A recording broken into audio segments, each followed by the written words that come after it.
I Yes, I just pressed the record and the stream button, and I have my monitor up, and yes, I see that it's up.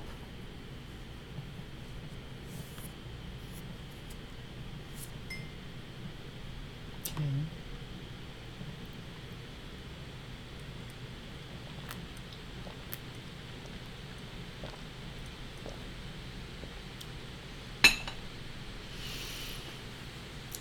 Yes, this is Spirit Journey, and I hope the sound is okay and that the lighting is good enough. I don't have the light strong. So, wow. Hey, how you doing, Alejandro? Yes, made it on time. Yeah, I just put it up. It's not even a minute that I turned it on. Yes, it's good to see you. Yes. Happy Friday the 13th, Alejandro. I hope your day went well. Yes, I'm just going to wait just a couple more seconds before I get started. Alejandro, how is the sound? Could you hear me clearly? Do I need to speak louder or turn the mic up? And could you see me? Am I clear enough?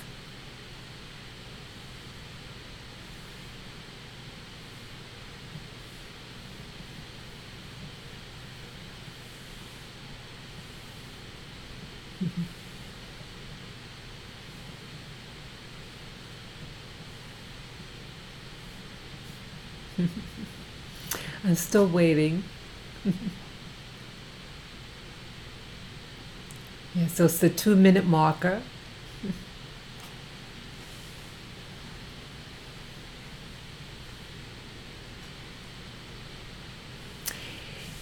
Yes, my day went very well. It went very, very well. Yes, it went unbelievably well, Alejandro. So you can hear me okay, Alejandro? Yes or no?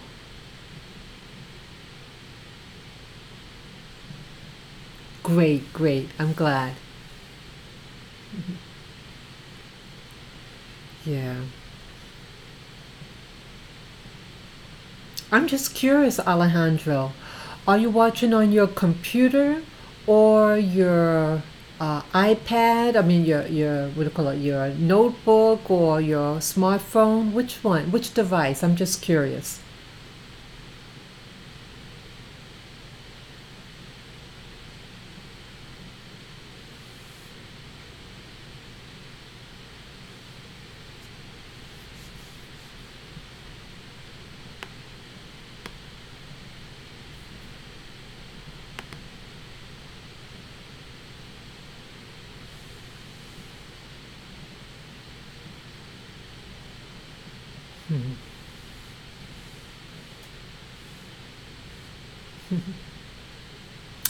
All right. Very nice. Very nice.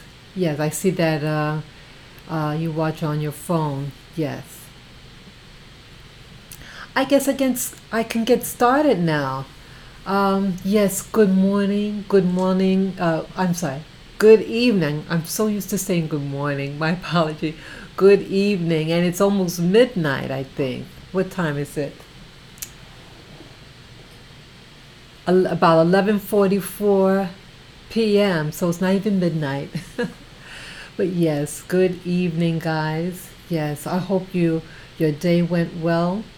My day went very, very well. I feel really good today. I took my time getting dressed. I took a nice hot shower.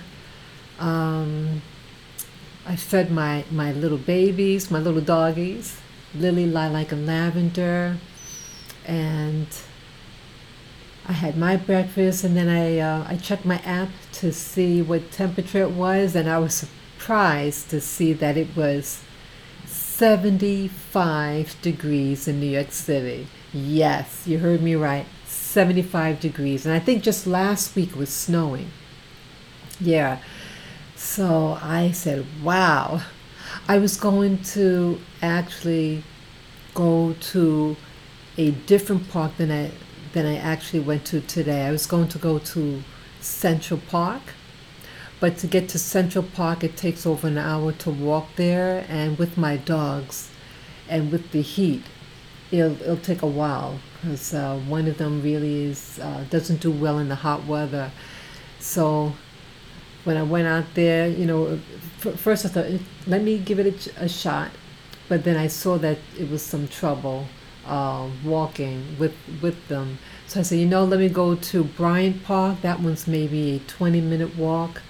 So I went there. I had my little backpack, and oh, it's 8:43. Oh, you're in California?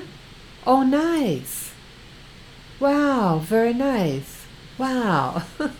See, it's really funny. See, I keep assuming everybody lives where I live. So it's a mind game. It's really something. But you're in California.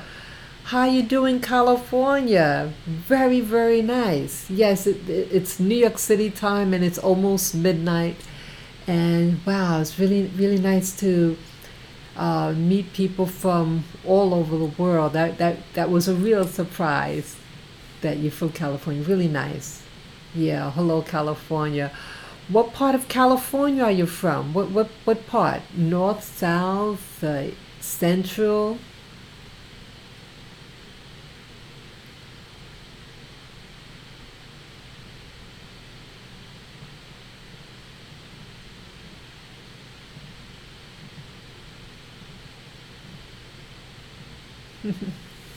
Yeah, I want to know what part of California from you're from, Alejandro.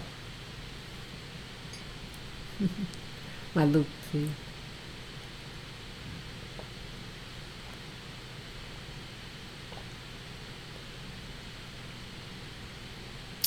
Wow, nice.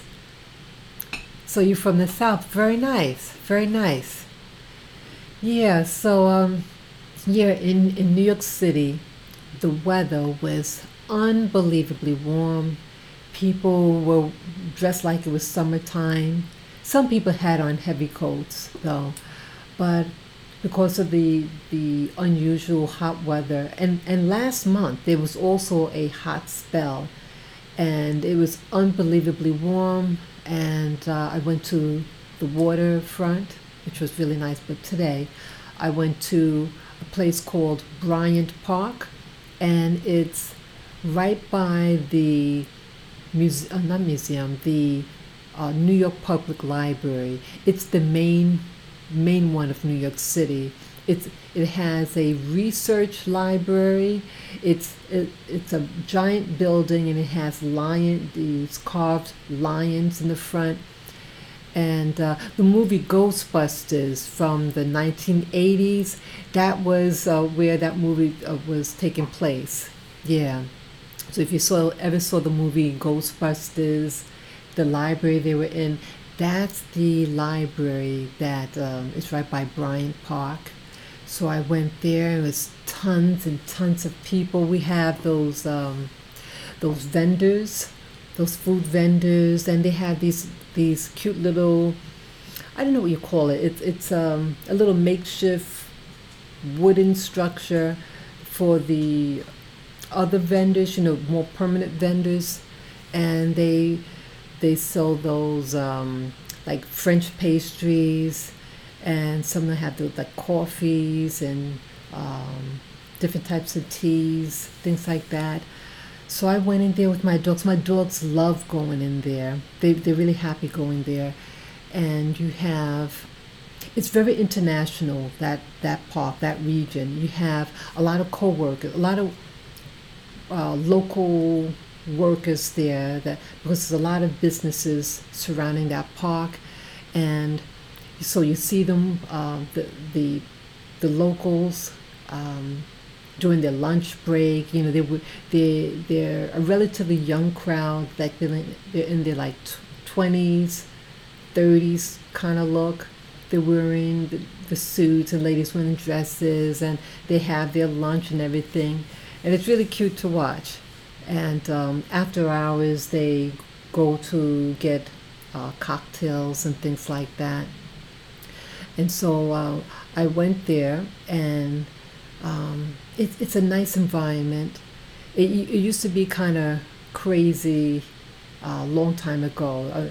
The atmosphere, you had a drug element that used to go to that park, but now it's a lot of business, people who work in the area, they go there, and you have a lot of tourists. And so I bring my dogs there, and they like it. And you always find people, you always see a lot of people, and they like animals. And so, I go there, and my dogs get interaction with people and everything, and I like the interaction. So I went there, and I sat on this stone bench. I did a video earlier. It wasn't a live one, but it was like a 5-minute video of me sitting on this stone bench with my dogs and everything. Yeah, so you get to see what it looks like. I made sure I had my iPhone, and I was panning the area so everybody sees what it looks like. So that's where I was a big part of the day. I was there for maybe, I think, close to 3 hours. And I had the water for the dogs. I had their little treats. So yeah, that's basically what I did. And well, today I want to, yes, hello. That's Negro. Okay. Hi, I think this is the first time I've ever seen your name, Negro. So I hope everything is well. I'm just basically getting started here with my live my live stream, and yeah, I was just talking about what I did today. And I went to, it's unbelievably warm here in New York City, and the weather was 75 degrees. To some people, 75 degrees isn't really that hot. But when the sun is out, like if it's clouds, it's kind of cool. But when the sun is hitting on you and it's 75, it's hot. I was wearing this sweater, and yeah, so it was a little toasty. But yeah, I went to the park with my little crew, and it was very pleasant. Yeah, I want to talk about different things today, and I wrote down in the explanation, let me see here, yeah, some things I want to talk about. Let's see, I have here, let's see, what did I do this week? Well, this week, let's see, I had a doctor's appointment, and I get what's called a vertigo. Something in the inner ear and this ear, it causes me to get dizzy. But yeah, so I will be seeing a specialist, and to try to find out why I still have it after almost a year. And yeah, I got to get my records so I could bring the records. When I say records, I mean my medical file, because I may be going to a chiropractor. And I saw a chiropractor no more than 3 weeks ago, and he said, before I could even do anything for you, I really want to get your medical records from when I had what's called vertigo, when you get dizzy. So he wanted that to make sure it wasn't some underlying cause, whether there was a CAT scan done and other things, blood work. So I'm compiling everything. And also, since I am a veteran, if you guys didn't know, I go to the VA hospital for my medical, but I want to get, if I'm to get x-rays, I want to get it done for free there, and then bring those x-rays and notes to the chiropractor. Yeah. So if I do decide to really go through, and I've never had chiropractic work, but if I do decide to go, I want to make sure I have all my medical records. So I did that today, and I mean, not today, I did that on Wednesday. and it's really something. I have a doctor. I had this doctor for a couple of years now, and it's really something. I like. Have any of you ever thought like your teacher or your doctor lived at where they work? I used to have that mindset. I thought my school teacher lived in the classroom, you know. I never thought that they had a life outside of the classroom. And I think I had the same thought about doctors. And I was I didn't see them as people like that, like regular people, but they are regular people. And I found out that my doctor was in a very serious car accident. I didn't ask for, I wanted to get the privacy, but I was told a couple of months ago that I think it was in early February. Yeah, I think it was early February, January, February. She was in a car accident, and I said, my goodness. Yeah, they said it was a really bad accident. So, well, I saw her for the first time. I think the last time I saw her was maybe November or something like that. And so she was out for months. So I never think of that a doctor could get hurt or sick. I mean, I'm serious. And when they said that, it made me feel like, oh, wow, that, life really is delicate. And even doctors could get sick. And when I saw her, I said, it's good to see you back. And yes, I heard that you had the car accident, and I'm really I'm really glad to see you back. Yeah. So, when you got a good doctor or a doctor that is good enough, let them know that you appreciate them. I mean, I I don't like going to doctors. I don't like pain or anything like that. And doctors could get, at least in New York City, they can get a bad reputation. I guess a lot of doctors could be very money oriented rather than, about real health and everything. But I really felt badly for my doctor, and so it was good to see her. Let's see, what else? Yeah, I think, yeah, it's something. I think this whole week, it's like, as I call my channel Spirit Journey.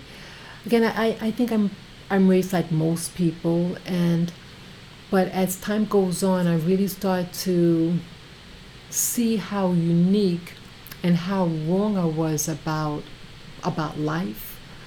Definitely about myself. I didn't know who I was. My reality was the experience I had in the household I was raised in, and the classroom. And I would say that things started changing, I think, junior high school, because junior high school was when socially I was being introduced to other types of people. I went to, like, the elementary school I went to was a black elementary school. The demographics were American blacks mostly. You had West Indian blacks also. Yeah, in New York City, it's considered the blackest school in New York City. It had it wasn't. It wasn't that it was bad, but it it was a challenge. I didn't like it. I didn't like the school. I didn't like elementary school. I hated junior high school, but I liked high school though. High school, it was diverse enough. I had a lot of acquaintances there. I feel emotionally I thrived there. Yeah. What was that now? I'm getting off topic, but Yeah, my sense of reality started to expand. That's right. My reality started to expand when I got to junior high school. And then when I graduated from high school, I got my first job, and things were, wow, it was spooky. I would not want to relive that again. It was it was very hard for me, and but I think it's some I think maybe we all have to go through things like this. Like New York City is very diverse, and back when I was just starting out, things were, wow. I was afraid of people, and it's so weird because here I'm doing this live stream. I would never been able to do this when I was younger. I was afraid of people. I was afraid to talk. But my peers, people my age, I was good with, but anything outside of that, forget it. Let me see here. Um, oh, okay, yes. Hello, Yakov. Yes, peace and blessings to you. Let's see, have you tried vitamin D for vertigo? Very interesting. I do take vitamin D3. Yes, I do. I've never heard of vitamin D for vertigo, but I appreciate you letting me know. Yes, in fact, I think I took my vitamin D drops early this, earlier today or yesterday. Thank you for asking. Yeah, I hope to find out the cause of my vertigo. It was, I had a vertigo attack almost exactly, it was 11 months ago. I had, the day before that big vertigo, I had gone to a wedding. And then, I had I had a good time. It was an early wedding. We get back at 6 p.m. During the wedding, I had, at the reception, I ate, I drank, I danced, um, talked to people, and I stayed up. When I got home, I stayed up the whole night, and I finally went to sleep at 7 a.m. after watching videos. I stayed up the whole night when I got home, watched videos because I was so wired for because of the activity. And when I got up, um, something happened. The the room was spinning, like was moving, and I said, "Oh, I remember I had this before, but something else felt weird in me, something in my body, and I was scared." And I have my little pets, and I'm the only one that takes care of them, so I had to really carefully get up, at least get their water bowl filled up, because I knew I had to race to the hospital. Yeah, I thought it was serious. I felt weak. Um, I could hardly walk, and I safely got to the elevator in my building, went down, and then security in my building saw me walking. He ran to my aid, and they called the ambulance for me. Yeah. So it was scary because I didn't know what was going on. And in the hospital, they had me lie down. And then when they attempted to sit me up, I was blacking out. Yeah. Oh, and just before I left my apartment, I took like a spoonful of honey and some water just to get in me. I think that was a good move that I did. I was dehydrated, and maybe the dehydration caused the low blood pressure. And why I say that? Well, they gave me 2 liters of water for me, and they said that the doctor said, "Oh, stick out your tongue." And it says, "You're dehydrated." She gave me 2 liters, in the IV. So I think what happened, that it was an unusually hot day, that the day of that wedding, and I think I lost a lot of water. And for whatever reason, my body seems to be, I'm losing a lot of water quickly.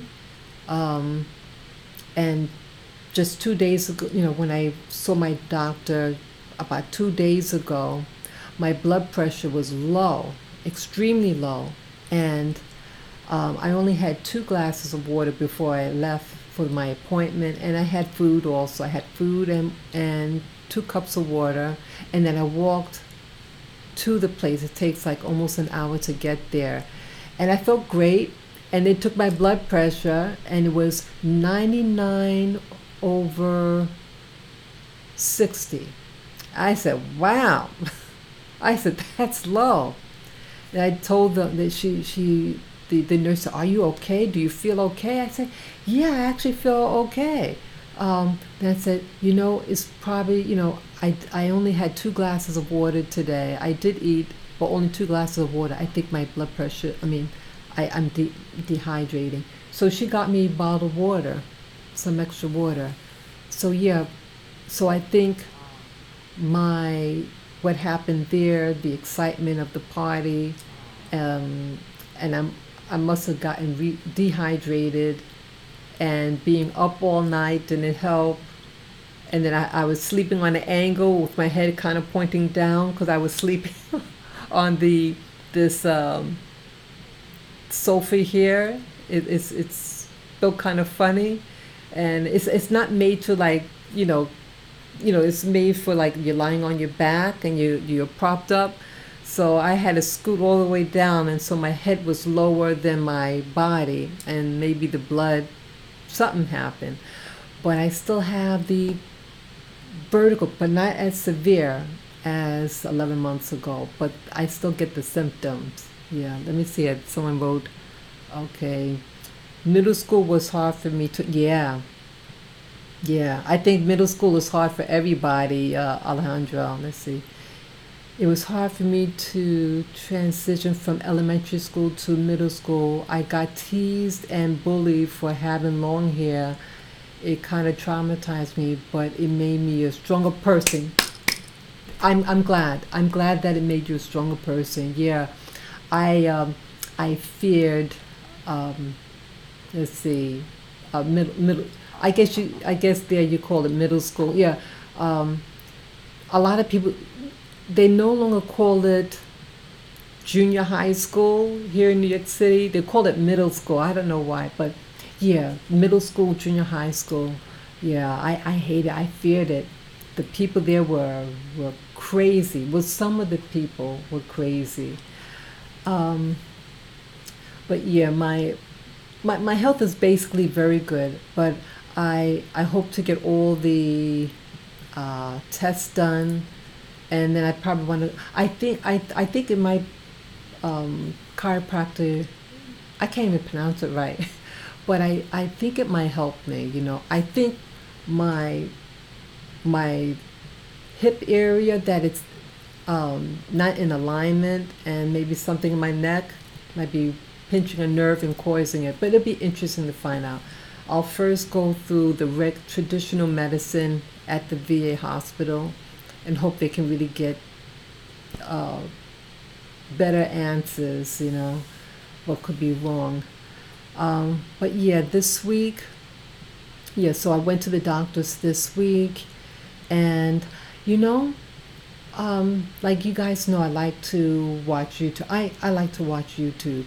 And this week I was watching a lot about what's called the targeted individuals. And isn't it, have you guys ever heard of a TI, also known as targeted individuals? Yeah, I'd like to know. I think my last live video, I talked a little bit about TIs.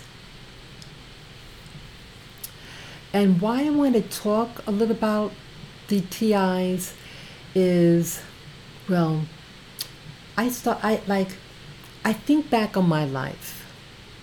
I think back, I know it sounds weird, the whole subject of being what they call a targeted individual, also known as a TI. I'm wondering whether that's what happened to me. Oh, okay, Alejandra, you say yes. Okay. Yeah, you ever think back on certain things? Like, I don't think, how to say this, a lot of unexplained things have happened to me my whole life. Some of it was what people might call paranormal, and the other component is um, being harassed, being just weird. I like, how to say that. Even though New York City now is a very diverse place, but I feel like with me, at least during when I was a child, things aren't exactly the same now. Things are, because now New York City is really diverse racially, nationality wise, so people get exposed more to new things. But when I was a little kid, things were still kind of separate, and so I always felt kind of different, and I looked a little different than some of the people, and I think it was really my voice. Like, even though I'm born and raised in New York City, my parents are born and raised in New York City, but their parents are from the Caribbean, and I sound just like my mom, and I think the the my brothers sound like our father. But yeah, so I sound like my mom, and but this type of voice with my skin color and my hair texture doesn't really match what I'm supposed to sound to some people. And so that got me in trouble with some girls. It was the girls, unfortunate. And the girls were, well, some of the girls. And it's all about having low self-esteem, these individuals. I I think when you don't like yourself for whatever reason, and you see somebody different, that they take it out on you. They take out their insecurities on you, and certain dialects or accents are associated with certain groups of people, and if you're not a part of that group, it and if it's kind of considered elitist, you're going to be hated. So at least with a female. But I think if a male talks the way I do, and the girls wouldn't really bother them, but they, is it like that in California? Like, let's say if someone kind of talks a little um, so-called better educated sounding, and you're in a very modest community. Does that happen to people there in where you're from, or anybody else who's looking? I'm just very curious. I'm gonna wait for your response. I'd like someone to respond, because that's how it was like in New York City. You had a lot of poor people. I don't even want to say that they were poor, but I think their their parents' education or exposure to other types of people were limited, and so anything different than what's expected you to look like or act like, it was targeted. So I definitely was targeted because of how I spoke, and my appearance. But now in New York City, you have a lot of girls that kind of look like me, but I don't. But my accent is still different than theirs. Let me get some tea.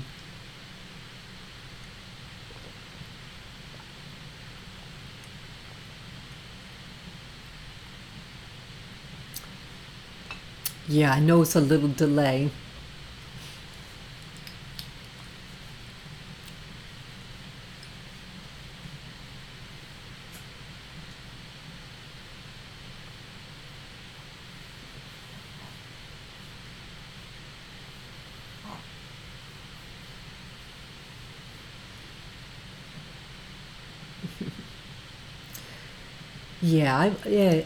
Alejandro, or any of you other gentlemen there, or ladies who are watching, any of you have been bothered because of how your accent or the way you talked? But were you bullied? Do people treat certain people differently because of the way they talk? Let's say they're from they might look kind of the same. Let's see. To be honest, let's see, because I never really paid that much attention to. Okay. Yeah. So that's what happened to me a little bit. But some some people, I see that anything could set somebody off, and it could happen to anyone, you know. So about the TIs, targeted individuals, I just felt, I guess I go like in waves of what I like to watch on YouTube. I've seen the subject of what they call targeted individuals some months ago, and sometimes I revisit old videos that I watched earlier, the similar ones, and I go back on. And so I was thinking about all these people who claimed that they had been targeted. And it's, I feel sorry for them. And some of the people claim that they used these devices were used on them. And I think in my video, my live video I did a couple of days ago, I showed some of the devices. This device is called voice to skull technology, that they can aim it at you, and it uses microwaves, and rather than the waves going through the air, how we usually hear things, it goes through the skull. So it bypasses the ear canal and gets directly in the inner ear. And you actually hear it. And you hear it as if it's inside your own head. And some of these people were being harassed with this device. This one person was mentioning that, what's that?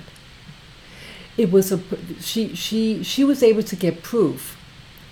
She talked to this doctor, an MD, and said, "Hey, I'm experiencing these things and blah blah blah." She was raped. She was other horrible things that happened to her, and she was a friend. Let's see.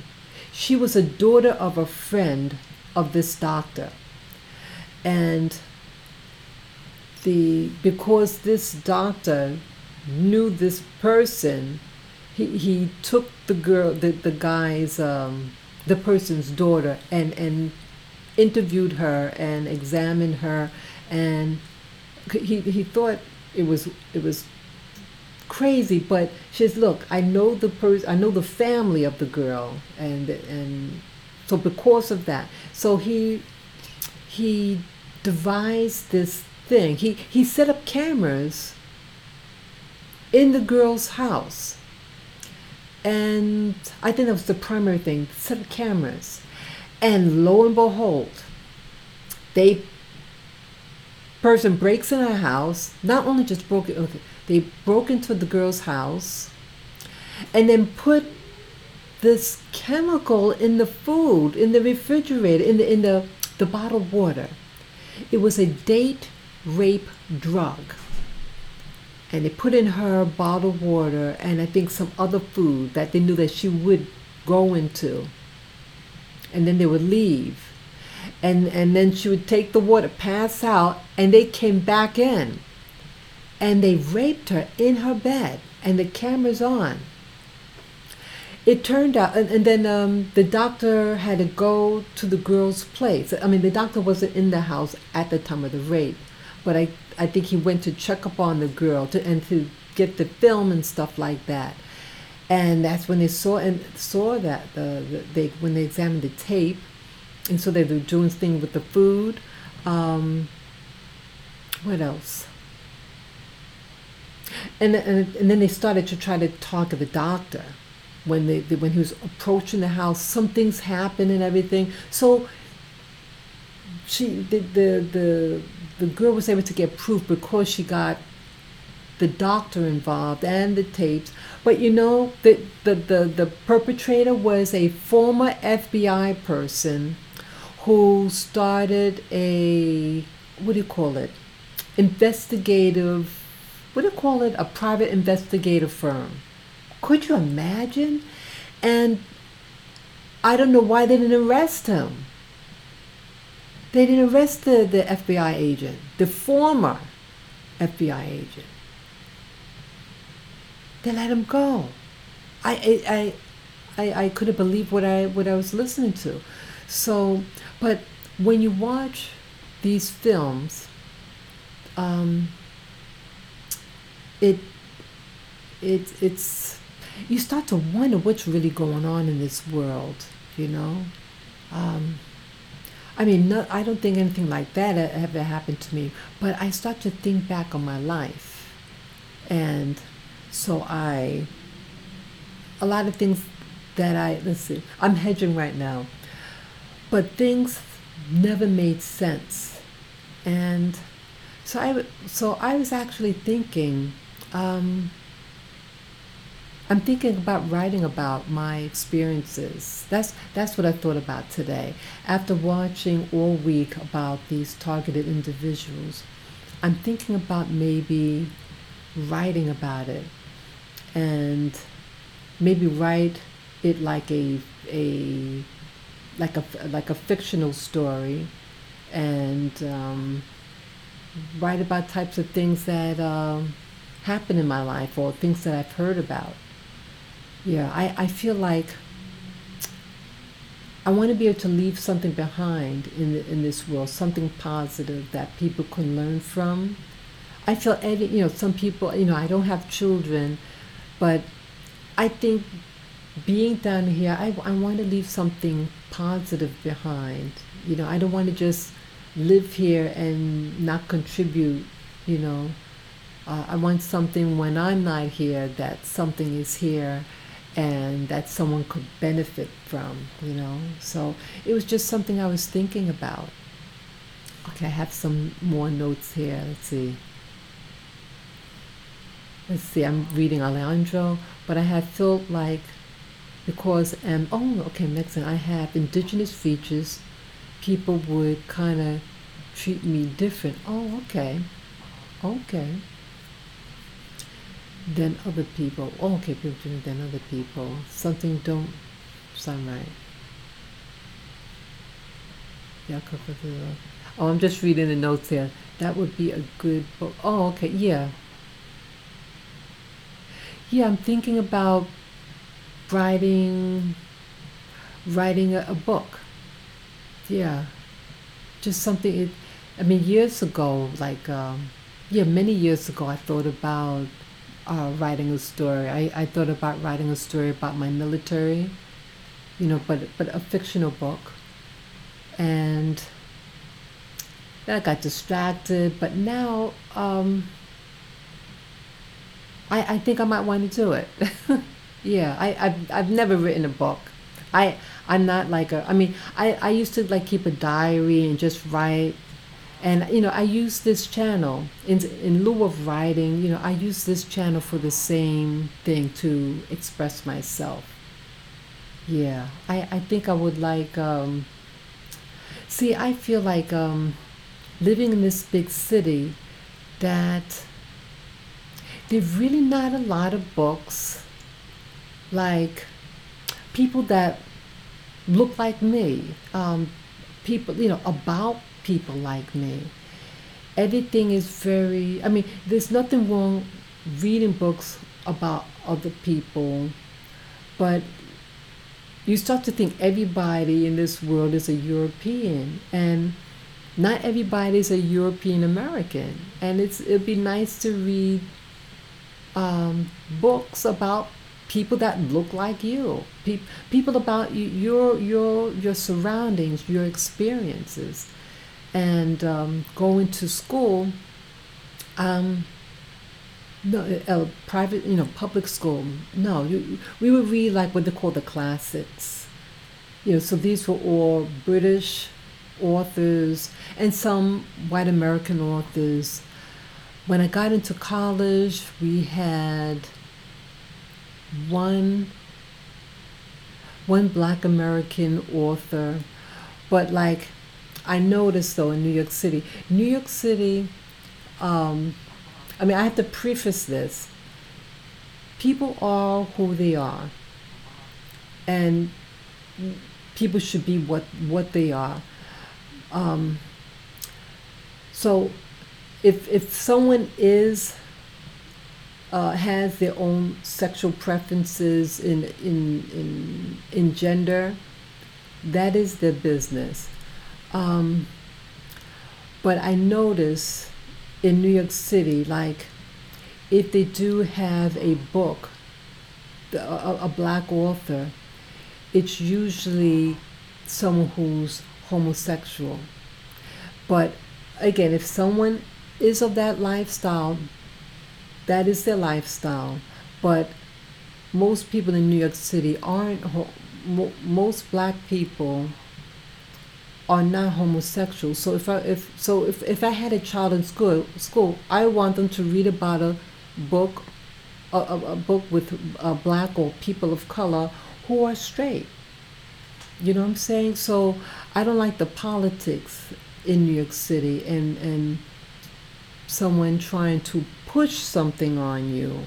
I don't like things pushed on me. If someone likes what they like what they like. But don't force it on me. That's all I'm saying. So, yeah, let's see. To teach people that we don't have to kill animals or destroy to their homes just to make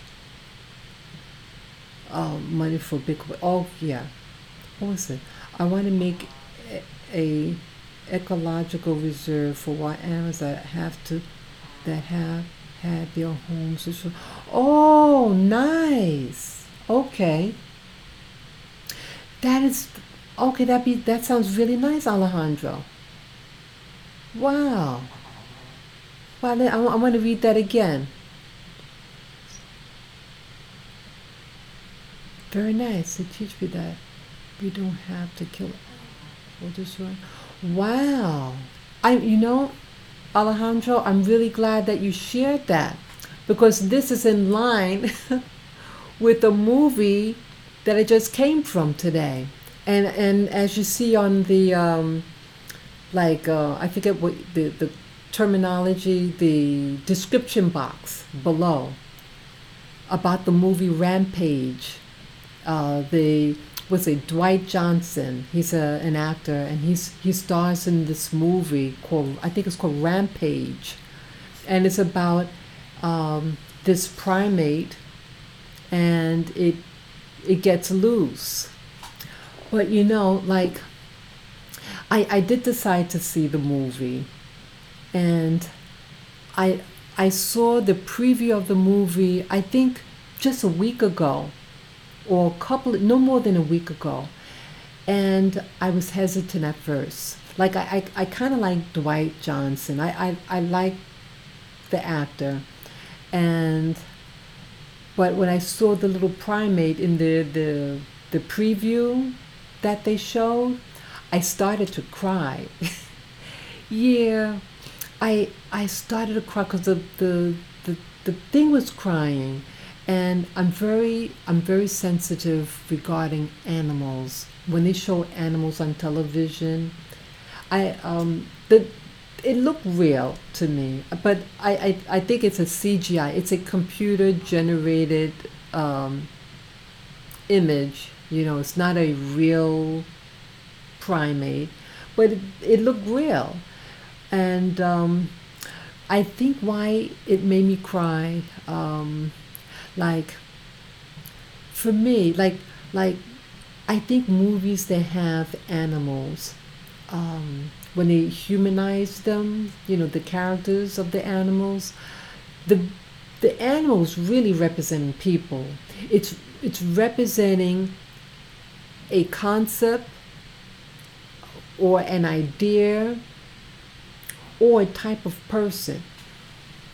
And so I I think being somewhat of my ancestry, and when they show a primate, a lot of times they say that we look like that.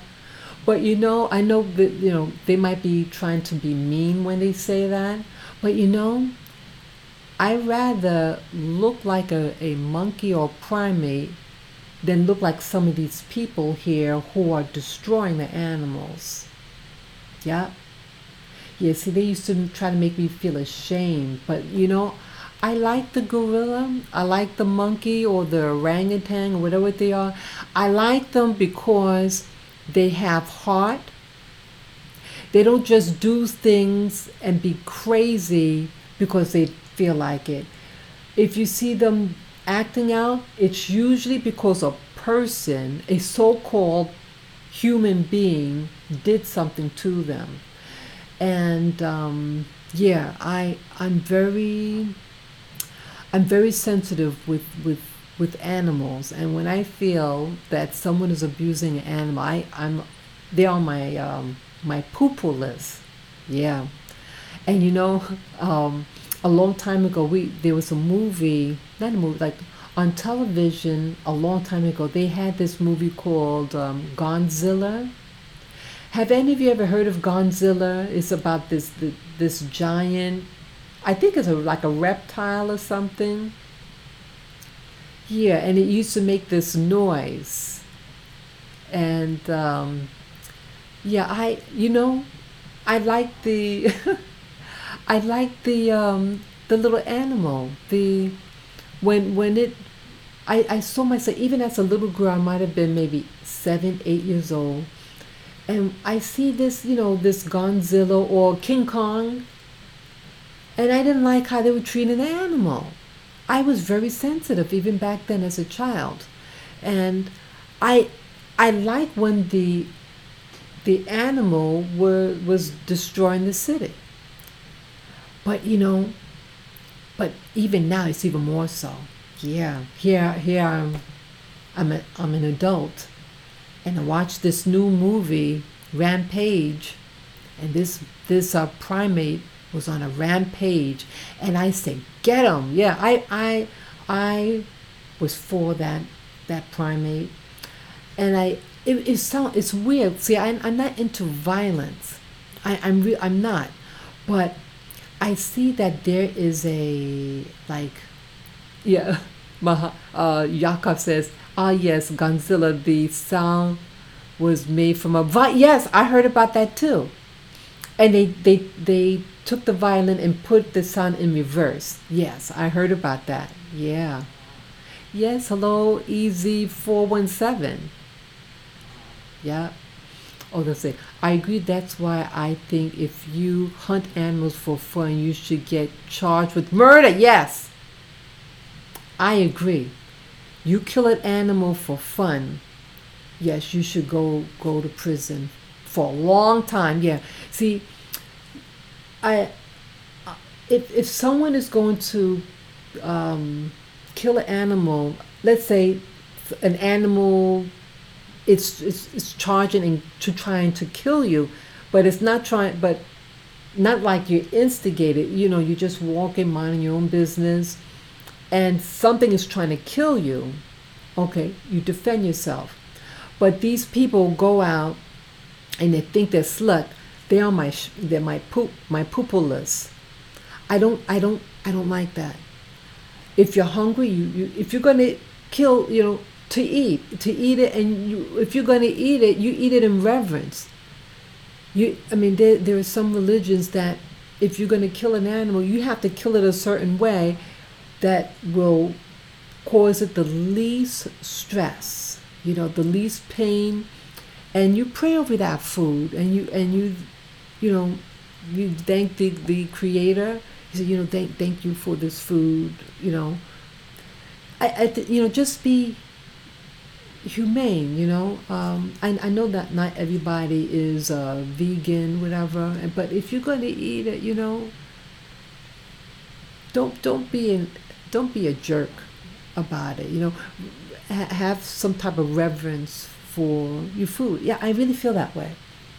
I really feel that way. I before I eat, I really put even when I'm drinking water, you know, I when I drink my I take my water when I go in the shower. I take a quart of water with me, and I get my first water of the day, and I pray. I give my thanks for that water. Yes, I do, and I think it's going to have benefits for the body. I I'm kind of learning about metaphysics, that your words have power, and if you speak over something, the intention of what you say goes into that water. Like this Japanese man, he did a study about water, and like if you write, like he was able to, like, let's say get water, and then he wrote like a note on the glass of water, let's say like the word love, and then he froze the water instantaneously, and he looked at the crystal formation. It looked beautiful.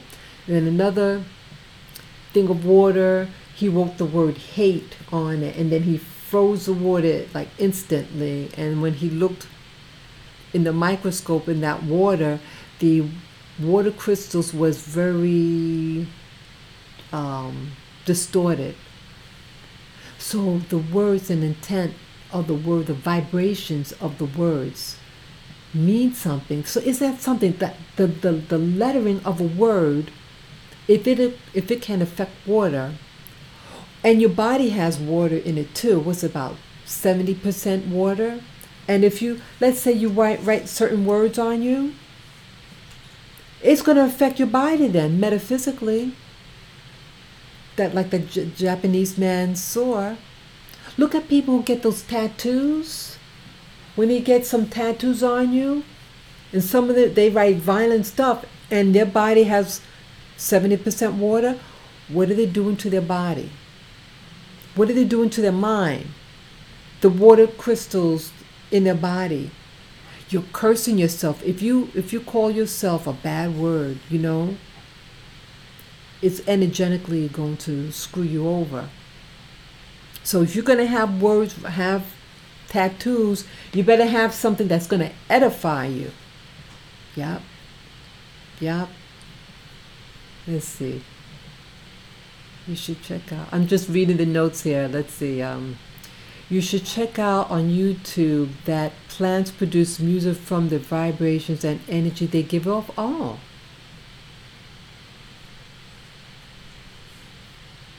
Oh, nice. I'll take a look about that. Tell me more about it. I'd like to learn more about that, Alejandro. I remember reading back in the late 70s and early 80s, dog hunting was popular. Oh, in New York City and the boroughs. Men in trucks just netted loose dogs, catch them for fun, and let them go. Oh, I didn't know about that. Oh, that's interesting. I know we do have dog pounds in New York City. Wow.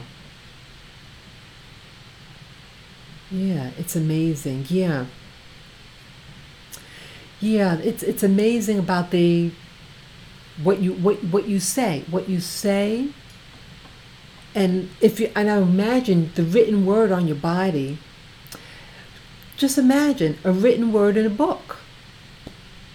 It has energy in it. Wow, that's something. I didn't know I was going to talk about that, but wow, what you have power over what you say. But yeah, so when I eat and drink something, I like to give thanks for it. I feel that it's my way of just saying thank you, and not take it for granted, and and I want to, because something is going in your body, you know, and so you want to make sure what's going in your body is going to be beneficial, and that it's an agreement. So if it's no agreement, it's going to cause a sickness. So you might throw it up, or it might get you, you know, incapacitated. So, you know, I just feel better with that. But yeah, I saw the movie Rampage, and I enjoyed the movie. And yeah, and in the movie, I'm not going to really like discuss the movie, but just about how it made me feel, the ideas about it. Well, I went to see it because I wanted to see Johnson, Dwight Johnson, and I I f- I thought at first the monkey. I felt. I mean, it's not a monkey. It's a primate. But I realize when they have movies with animals like that, it's telling you something. It's trying to tell you a message. And I think with all what's happening in society today, I felt that I should go see it. At first, like when I saw the primate in the movie, you know, in the previews, and it was a pale monkey. I mean, I keep saying monkey. I don't mean to say monkey, but it's a primate, and so I wasn't sure whether the primate was supposed to represent people like Dwight Johnson. And so I said, I'm curious about this movie. Why does that primate look the way it does? And I think it's a message, but I think it's a message behind the. Um, it's a message they're trying to say. I don't understand the full message, but I think part of the message, and I'm going to say it. I think the movie, I mean the primate is about, how do you say, white supremacy, that I mean, because why would they have, now the type of primate, it's supposed to be a dark haired primate, but this one had light hair, like a frosty type of hair, and it had blue eyes. And it seemed like they kept capturing it made it, it's like, feel sorry for me because I have blue eyes, and to like kind of overlook that initially there was some havoc with this primate, but then this primate has to save humanity, but it focused on the blue eyes. I thought that they were like we're waiting for the white savior. And it was just weird. So I've seen this theme in a movie before, and I don't like that theme, because it's like, I thought it undermined, I thought it undermined people of color and black people in the movie. They did have black people in the movie. Again, I don't really want to talk, I purposely don't want to go and spoil the movie, but I just felt that when it had an opportunity to have a real black hero in the movie helping humanity, whatever, but it was shot down. And it had a black woman in the movie, and but they don't, interesting, again, I'm not going to talk about the details of the movie, but it had a black female in the movie. But I thought it was interesting that they don't have any love interest between the two, Dwight Johnson and the black woman. They had a chemistry going, I thought, at a point, but they don't show that. But I think if they had a non-black woman, they would have had a love interest. I'm just putting out there. I am. I am. Um, so I thought that was disappointing. But I I'm wondering whether it's going to be a part two. Because I thought maybe it suggested, maybe because at the end I thought it was suggested it might be a part two. I hope it's a part two, so that the two can get together. So that's really all that I'm going to talk about the movie. But that's the main I mean, I enjoyed the movie, and I was rooting for the primate at the end of the movie, because I'm a softie for animals, and it did feel good when the it sounds so weird, but it did feel good to see that monkey, I mean that primate, really get in there. I said, you know why it made me kind of root for the primate, because I felt like I was looking at myself, that the primate couldn't get out of its situation. It didn't ask to get into its situation. It was put in that situation. And so the primate was upset, and he wants his freedom. And yeah, just like I want my freedom too. I don't want to feel like I'm being chained down. I want to feel like I want to live and enjoy life. So when the primate was doing what it was doing, I was rooting for him. I did, and it felt good. It felt good to root for the primate. Yeah.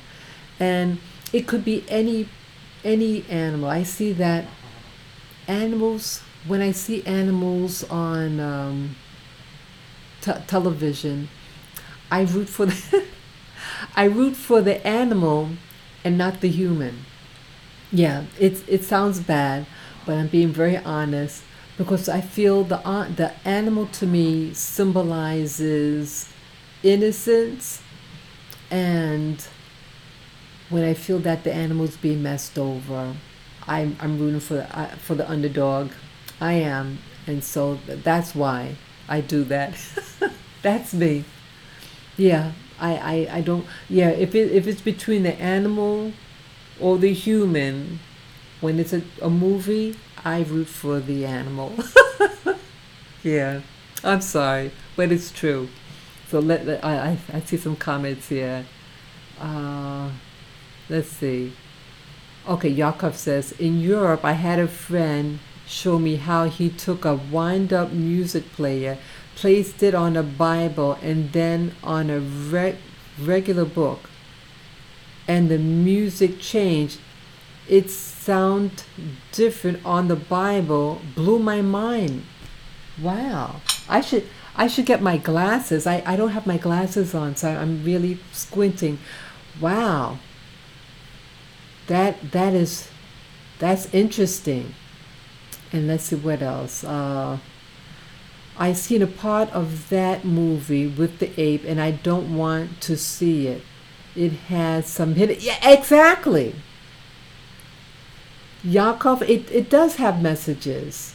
It does. And almost forgot, that movie has 3 animals in it. I didn't know that. I thought it was just going to have one, the primate. But it has 2 other animals. And I know that, I mean, I shouldn't say no. I believe also, Yakov, that it symbolizes something. Again, at first I thought the primate was to represent Dwayne Johnson, but they had what kind of like a reptile, what do you call it, an alligator type thing, and this dog, a wolf. And so I think it represents nations, the 3, and then they go on this tower. but we all know that a tower like that is symbolic of a male's, a phallic symbol. So it's about power, and that this thing was pulled down. So it was it. These three were taking down this masculinity, a domain. But I don't want to spoil the movie. But yes, I mean I enjoyed it, but I think it's has hidden meanings. I have to really analyze, and maybe I'll go over the internet and research what the dog or wolf represents and an alligator. And I'm thinking the alligator might be like if you're in the early history, the Anunnaki, the reptilian race. And I don't know what the dog race is. Maybe the dog saw. I don't know. But yeah, let me know, anybody who's watching this, if you saw the movie without giving I know I talked a little bit about the movie. What does the primate, the wolf, or the dog represent, and the alligator? Let me know what you find. Yeah. Oh, let me see. Yakov. Yeah, I see. Yeah, it has hit a minute. Okay. Alejandro. Yeah, I hate the movie Apocalypto. It gives this false representation of my people, that we were savages, and the Europeans were a savior, when in reality they were our Yes, Alejandro, you're right. I heard about the movie Apocalypto. Yes, I did hear about that. I didn't see it. Yes, I see what else.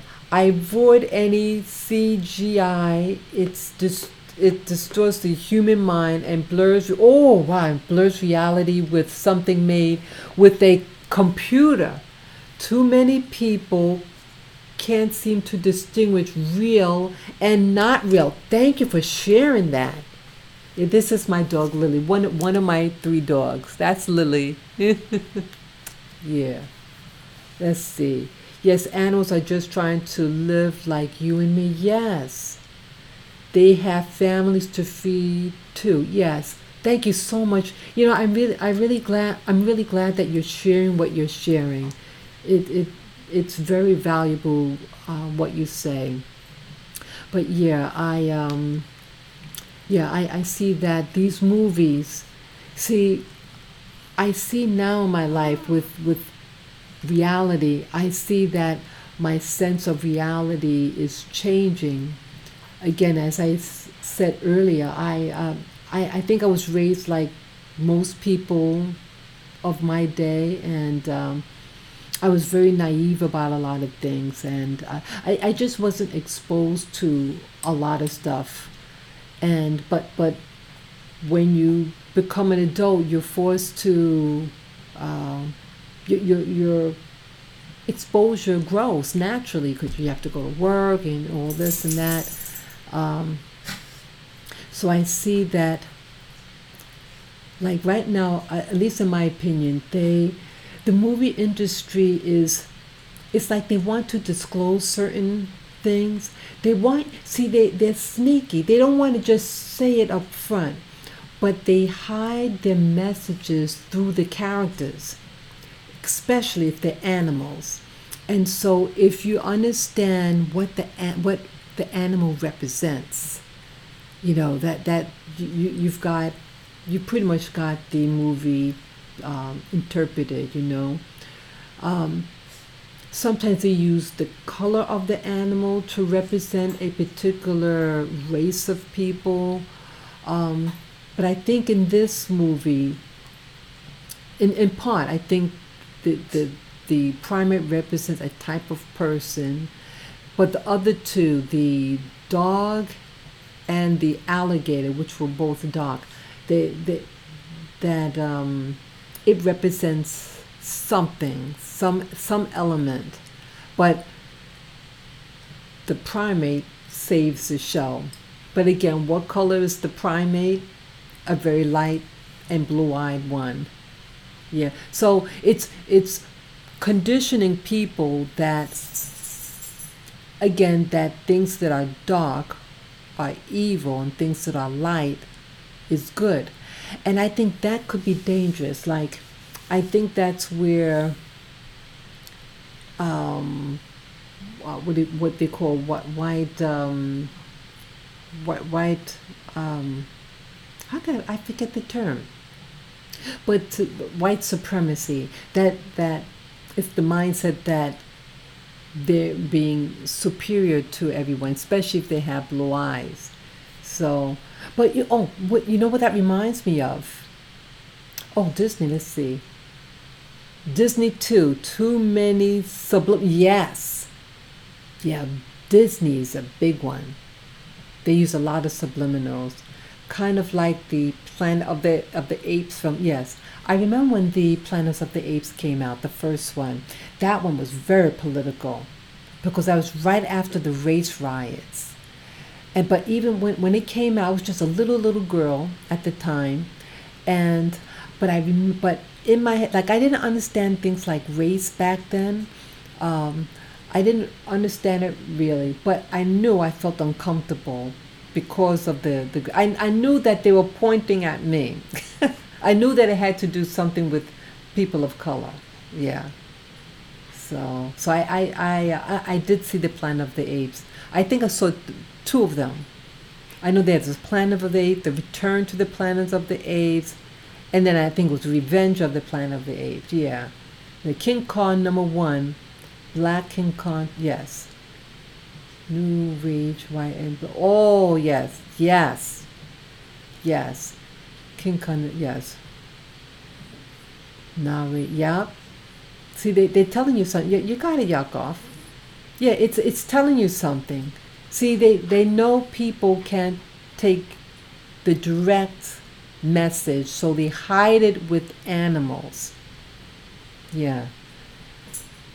Okay, I seen Planet of the Apes in Radio City, downtown New York, and it was scary until they should the subway stations and the crowds were laughing. Oh, yeah, yeah, sometimes I get so sensitive. Yeah, I think maybe 1 or 2 years ago, they had all these movies with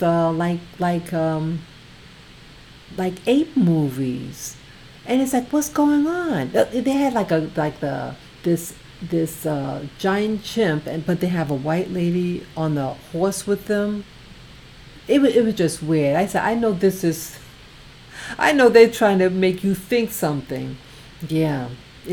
I felt very uncomfortable, and I purposely didn't see it because I thought it was something anti-black, so, or anti-indigenous. Yeah. So I said, no, I'm not going to see that. I felt that it was a movie that was going to say that indigenous people on the planet were after white people. So I said I didn't want to see that. Nuh-uh.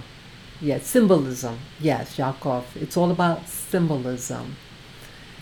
But yeah, yeah, it reminds me of something. The movie Rampage, and that this giant primate having the blue eyes.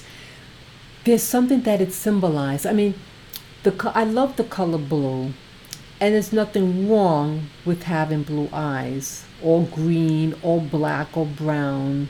You know, you have what you have. All eye colors are beautiful. But with the movie, when sometimes movies, they show certain things because they want to indoctrinate you. And so this woman, this is a perfect example. I met this woman from Africa.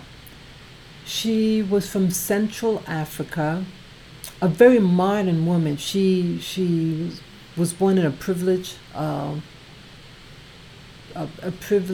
tribe or lineage, and she was raised in Europe.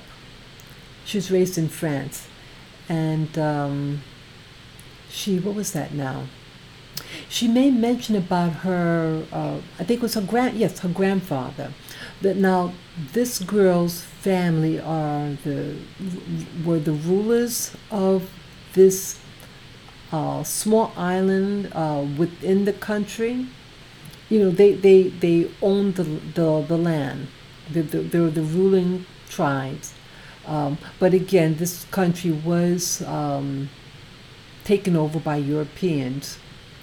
And what was that now? Before they left, like they got their independence from this European country, I think in the late 1950s. And but she was telling a story about her grandfather.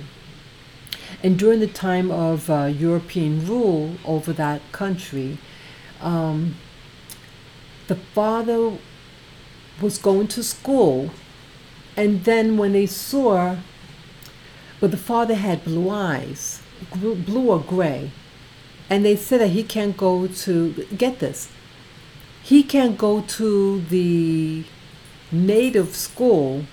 He was forced to go in a white people's school because he had blue eyes. See, they want you to believe that a certain trait means privilege. And so, people can have different shades of skin color, different types of hair, but blue eyes for them was a symbol of white privilege. And so they took the father, and he had to go to school with white people in that country. Yeah, I thought that was something. So that's why when I see the movie Rampage and the eyes of the primate being blue, and they emphasize its eyes, they're teaching the same thing. And I remember someone saying that this particular, what was it now? These ETs, some ETs, what they call the, I'm trying to remember the name, the Nordics, they have blue eyes. At least a particular group of them has blue eyes. And you know what else? What I remember, like, not remember, but what I see people with, like, when I was growing up in New York City, I used to see these necklaces and these little charms, like a charm bracelet, and it's called the like the all-seeing eye. And don't you notice that this all-seeing eye, like the charm bracelet eye, is always blue? Yeah. And then there was a movie of it shows this thing in the galaxy. It almost looks like an eye, and the eye has like a slight blue cast to it. So I'm thinking that this blue eye is representing maybe this particular species, or species from outer space that is said to have taken over planet Earth and seeded it with certain groups here, genetics. That's what I think. And so, like that person from Africa, that it's something sacred to them. This blue eye is so sacred. It was so sacred that it took a black child and forced him to go to a white school solely because of his eyes, even though his skin is black. Amazing. So it's, I think, maybe linking with this Anunnaki race from out there in the stars, some other planet. So it'd be interesting. And let me know what you think. What you think with the, if you know what I'm talking about, these charm bracelets with the all-seeing eye, when it's blue. Let me know what you're understanding, why it's blue. Yeah. And this one eye is looking at you. You know what? It just dawned on me. Someone was mentioning like the sky is blue, when it's a clear day, it's blue, and that it's a dome over it. But like a dome, if you look into the dome, you can see it. You can see everywhere. if you imagine like you're a giant and you're looking down at the dome, you can see the whole planet. Interesting, isn't it? Interesting. So yeah, so um, yeah, it's blue and maybe who knows? Who knows? Let's see here. I'm going to read the notes here. Okay. Did you guys know that interdimensional beings and spirits use mirrors as portals to travel from their dimension to our? Yes, I did. This lady named Dolores Cannon, she passed away maybe around 2 years ago, and she made mention that what's the guy Nostradamus, that Nostradamus used to look into the mirrors to go into different portals and receive his information. Yes, I heard about that. Okay, let's see what at have mirrors outside to keep evils. Let's see. Have mirrors outside to keep evil spirits away. Sometimes it works, other times it don't. Okay. I had an experience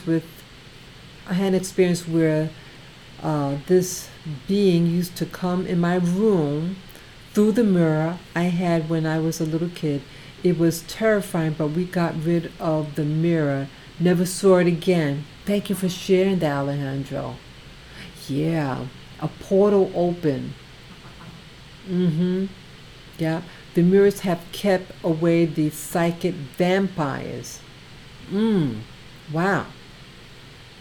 And let's see, yes, the firmament, the rainbows show how high it is. Okay. Okay, yes.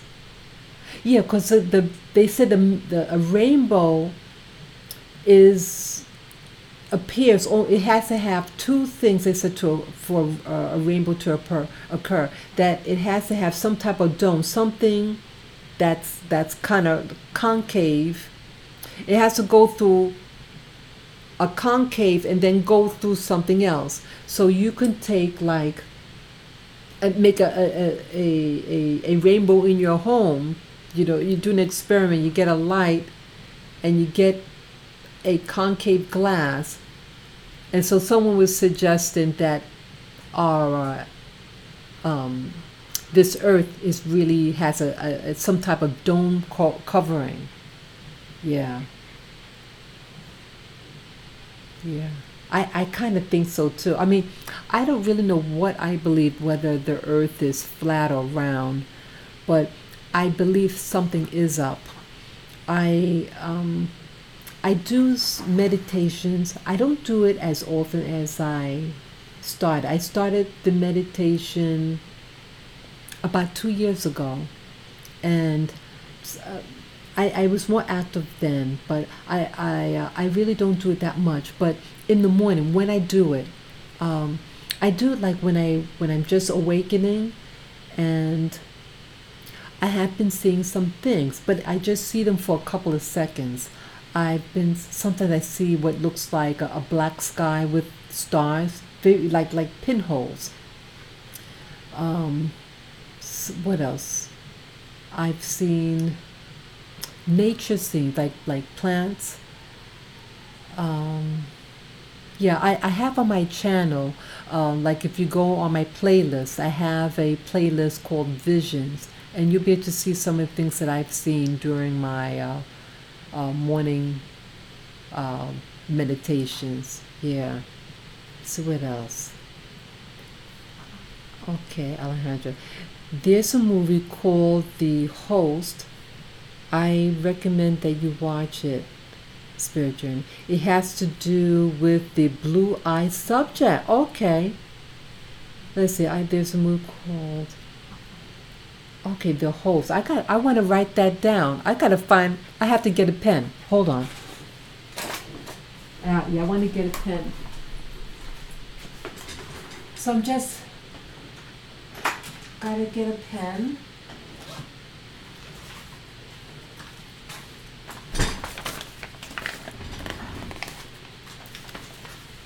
Sorry, guys. Yeah, I want to write down that movie.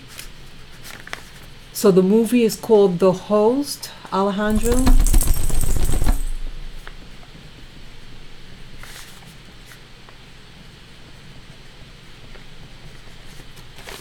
Yeah. Just want to make sure. Okay. It is an adaptation from Stephanie Meyer book. Okay, I'm writing this down. Okay.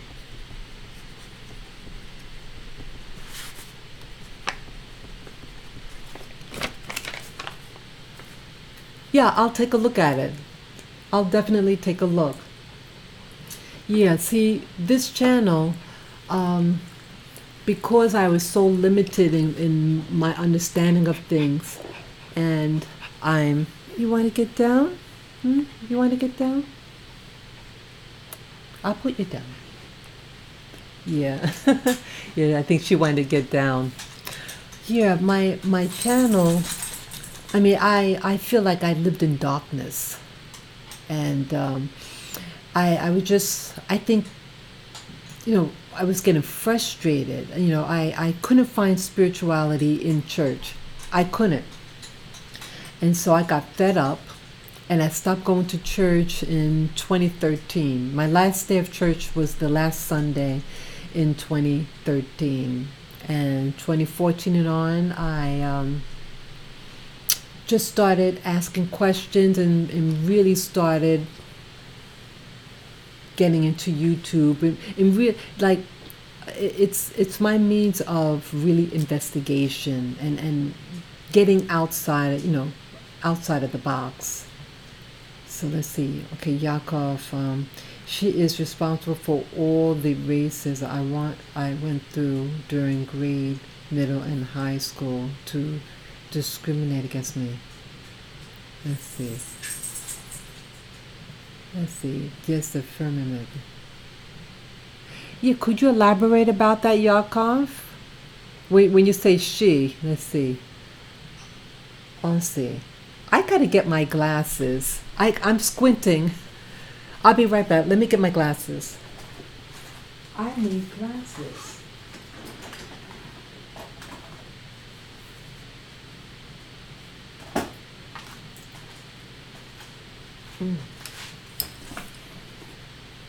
Yeah, these aren't even good either. These aren't good. Let me see. Yeah. Okay. Okay, yeah, I'm not good in, I have to use my glasses to see the print. Let me see here. It is adaptation from my book. She is responsible for all. Okay, out of all the blue-eyed Europeans in class, I was the only kid with brown eyes, and I said I'm the special one. Ah, okay. Okay, well, thank you for sharing that, Yakov. Tell me,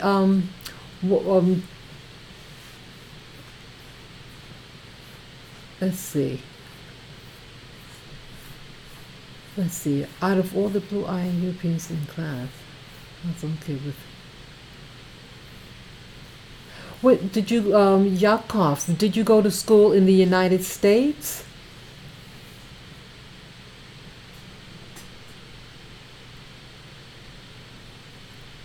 Yeah, did you go to school in the United States, or it was, I mean, did you go to school in Europe or the United States? Where did you go to school?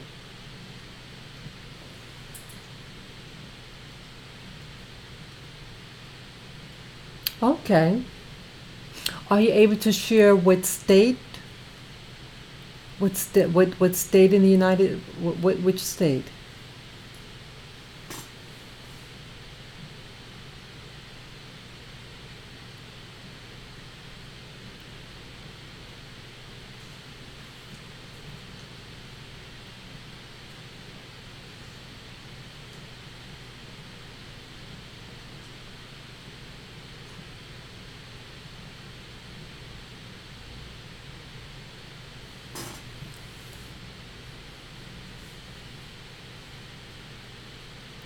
Yeah, I'd like to know what state you went to school in.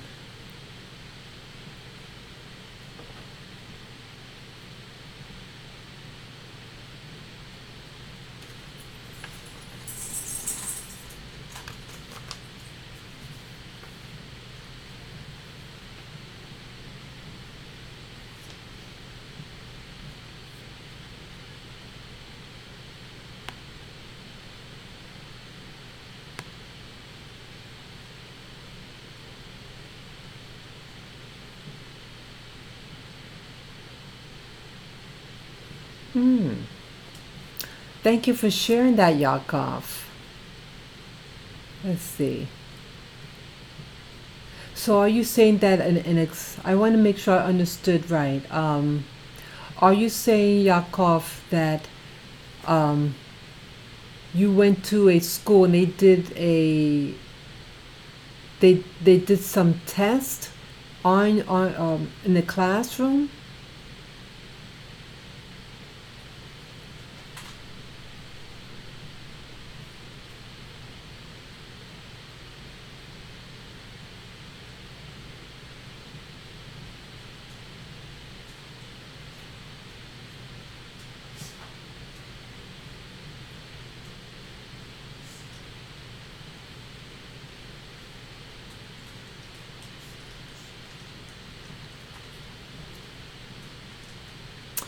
Really?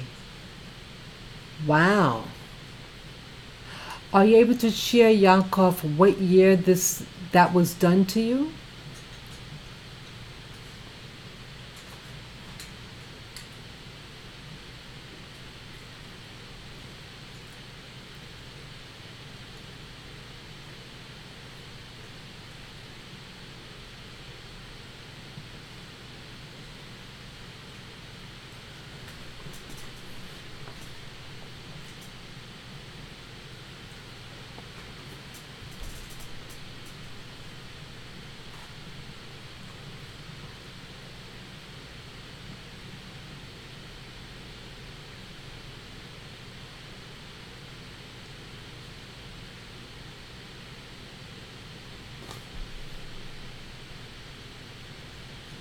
Wow. Thank you for sharing that. That's right. That's really something. Wow, there was in the 1960s this teacher who did the tests. Um, she had them, I think, wear a collar or something. That she wanted to teach that the brown eyes were better than blue. Something. She wanted them to know that how it feels for someone to treat you a certain way because of something physical on you. So the school was, I think, an all-white school or something, or predominantly white, but not all white children have blue eyes. Some of them might have brown, whatever. And but she it was very clever, the test. And it was to teach the kids to be sensitive to others who are different than them. It was a brilliant test. It was done with the right motive. It was to bring awareness at the time when the race riots in the 1960s happened. And they did go against the teacher. It was a white teacher with blue eyes, and she wanted to, well, she was ostracized and her children because of this test. The whites didn't like what she was teaching, but the children who went through the thing, they learned to be good human beings and to treat all people well. They I'm sorry. They were interviewed years later. They were on the Oprah Winfrey show. That's when I first learned about this, the thing, the test with the eye color. Not a test, but it was like a game, and it taught about, um, it was to teach about bigotry. Yeah. Let's see. It was, It was used against. Wow. Let's see. I heard Europeans with blue eyes have a classified pineal gland because of the lack of melanin they have than other Europeans with brown eyes. Oh, okay. Interesting. Interesting. I had to sing in French and speak French. Really? In So you also lived in Canada also, Yakov?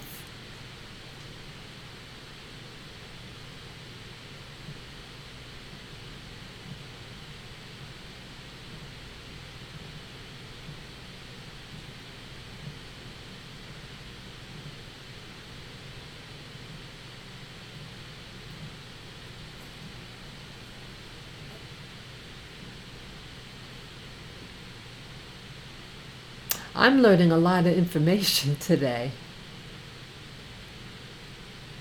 I really like this stream. This is my favorite stream, live stream. I really like the feedback.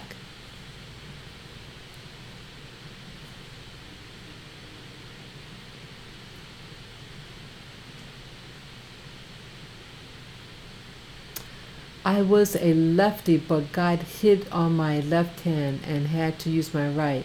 Now I'm ambidextrous. No, I live in Massachusetts, but the teacher came from Canada and used this against me.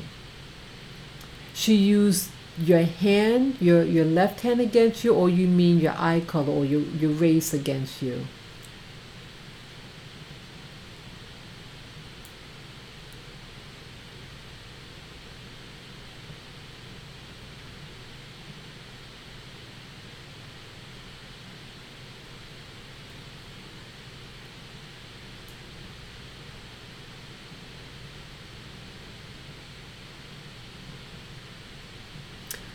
That is something. Well, that teacher had a problem, and interesting though. I went to school in New York City, and I had a teacher.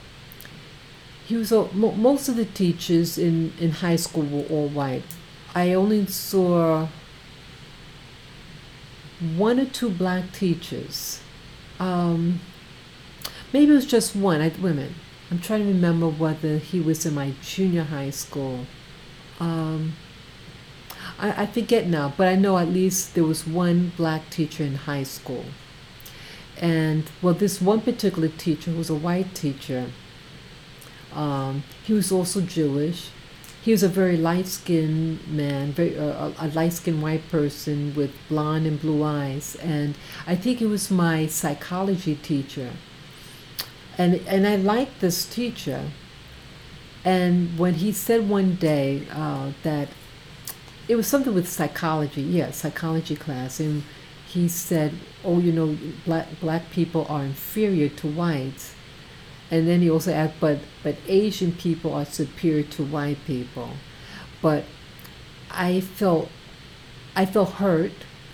I'm not sure if I told my parents, um, but it had a very negative effect on me, especially because I had liked the teacher.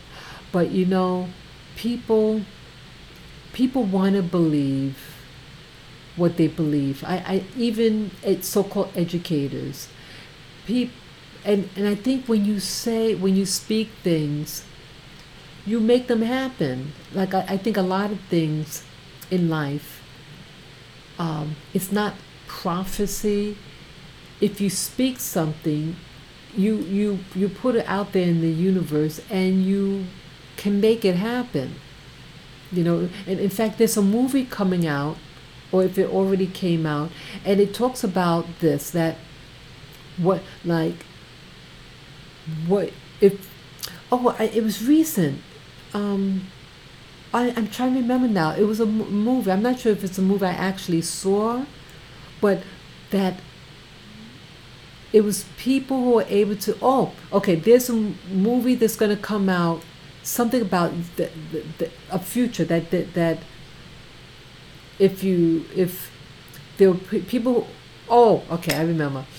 It was a movie that had already come out, And it was, people had seen in the future, and they realized that when people were able to see their future, they gave up on life. They said, well, such and such is going to happen. So they perished.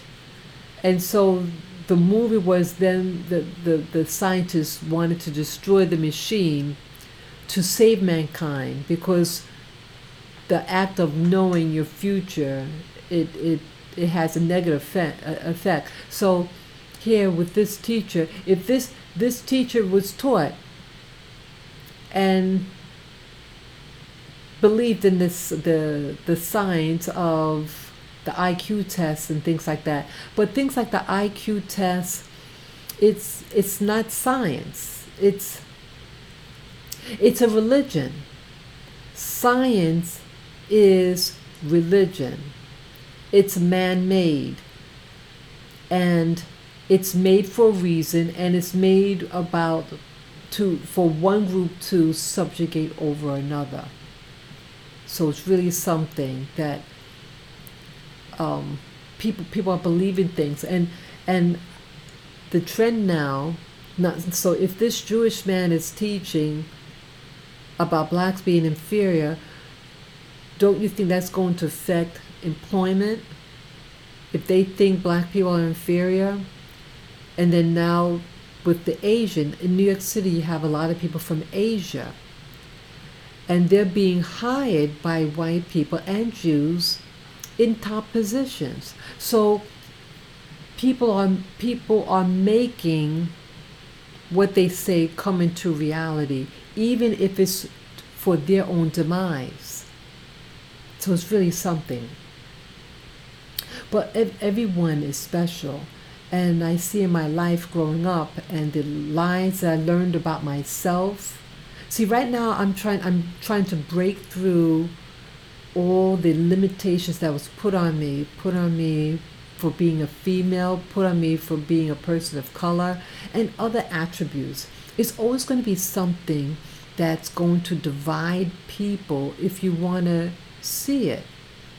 But initially, people grow up, and bias free, and people learn certain behaviors and attitudes when they become adults. So I think it is important to have people to know about other groups and live with other groups. Yeah, okay, yes, there are only 3 tribes left in it. Oh, wow. Oh, let me read this now. Okay. Yaka, I feel what you're talking about, because I am a descendant of the Yome tribe from Mexico, and they treat indigenous people like trash. Yes, same here. Only 3 tribes left in Maine. Wow. The rest is now a refugee camp. Really? Wow, you guys are really teaching me stuff here. I'm glad that, okay.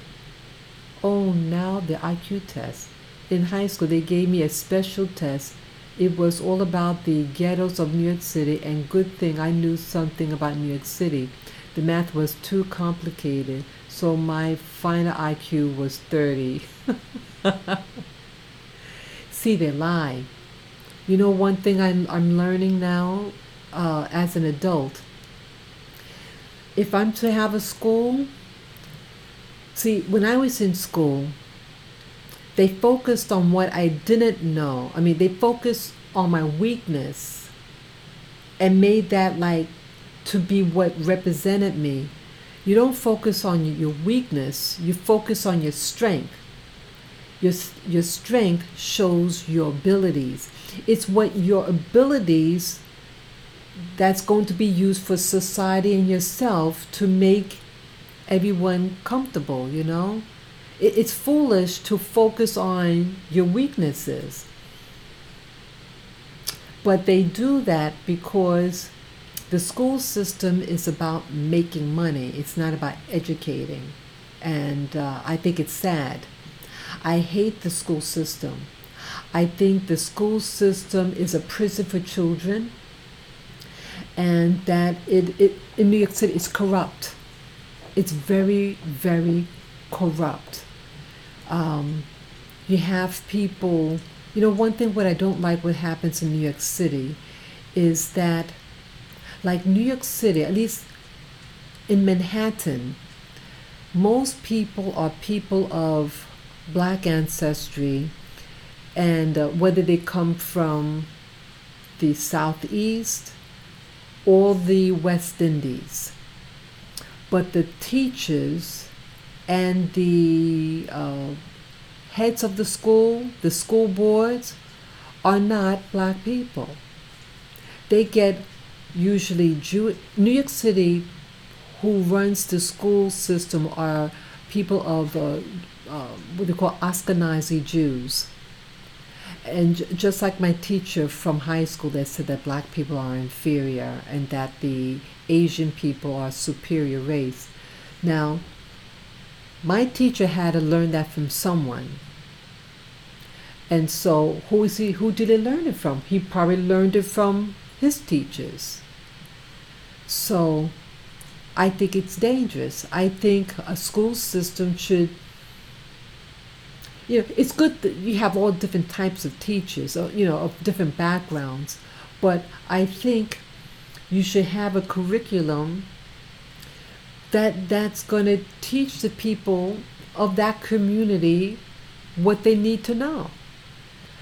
They're not teaching the kids here, like New York City has, let's see, advertisement, banking, finance, but they're not teaching the students those things. They're teaching it in other locations, not the people here. The schools here in New York City, they have what they call charter schools. So they're no longer high schools here. They're charter schools. So to my understanding, and again, I could be wrong, when you graduate, you may not graduate with a Regents diploma, which the colleges prefer. So it's going to hinder them when they want to go to and enter a college. Oh, well, you don't have a Regents diploma. It's dumbing down the school system. Most of the students in New York City are people of African ancestry, whether they be blacks from the South, blacks from Hispanic countries or West Indies, things like that in New York City. You do also have a large Asian population, but the predominance, at least in Manhattan, they're dumbing them down, and they're doing it on purpose, and they're recruiting people from other countries and putting them in the high tech jobs and to work as doctors in hospitals, things like that. See, I think it's good. Again, variety is the spice of life, but when you deliberately try to hold back your own, native born people who are here, who are vested here, to purposely not teach them the skills for the high paying jobs. And then people make fun of them and say, oh, why, well, you're stupid and you're poor. Well, teach them so they can have those high paying jobs. See, what's happening here in New York City is being what they call socially engineered. It's social engineering that's happening in New York City, and I'm sure in other states that they have their other type of social engineering according to the politics of that region. And I'm angry about that. Yeah. I'm reading your comment, Yakov. You say that when you lived in Europe, you weren't treated like how you were here in USA. Yeah, I believe it. For whatever reason, the United States has that racist component. severely, and it's not fair. It's asking for trouble. And yeah, as I mentioned in my earlier, I did a live video a couple of days ago, and I talked about the trend. What's happening here in New York City. You have more people now who are becoming homeless. A lot of homeless black people, and they seem to be losing their mind. A lot of them, a lot of anger. And the women here, the American black women here, especially the darker ones, are walking around angry. Like when I was a little girl, how they were angry because they were taught they weren't beautiful. And I think it's a shame. See, people. See, you have to believe. You have to see through the lie. It's not a color that makes one beautiful. It's inside. But see, the system wanted to teach a beauty that was based on what they call objectifying beauty. See, real beauty is subjective. It's not objective, though. So the current system objectified beauty and said that beauty, you have to have blonde hair, white or pale color skin, and that dark complexion is considered bad or evil. No, it's not. And so if you believe as a little girl that you're not beautiful, and everybody's treating other people like they're beautiful, the girls are going to feel hurt. And it's really something. Yes, the soul is what really matters. Yes. So it's really something. I went to, like I said, I went to the movies today. And again, I usually don't go out at nighttime, but I went to see this movie, and it was approaching. It was like 7:45 when the movie started, and so I looked at the people that were there, and I noticed there was a large number of people from the Caribbean, and I noticed the difference. Like New York City has a very, very large Dominican population. That is, I was told, that is the largest ethnic group. The Dominican Republic is in the Caribbean. It's an island it's the Dominican Republic is on an island called Hispaniola. One half of the island is the Dominican Republic, and the other half is Haiti. Haiti is French speaking, and the Dominican Republic is Spanish speaking. And there was a lot of people that looked like from the Dominican Republic, or the Spanish West Indies, and they dress differently. The women from that part of the world, they generally wear things that show the girls, the females, wear things that in general show their figure.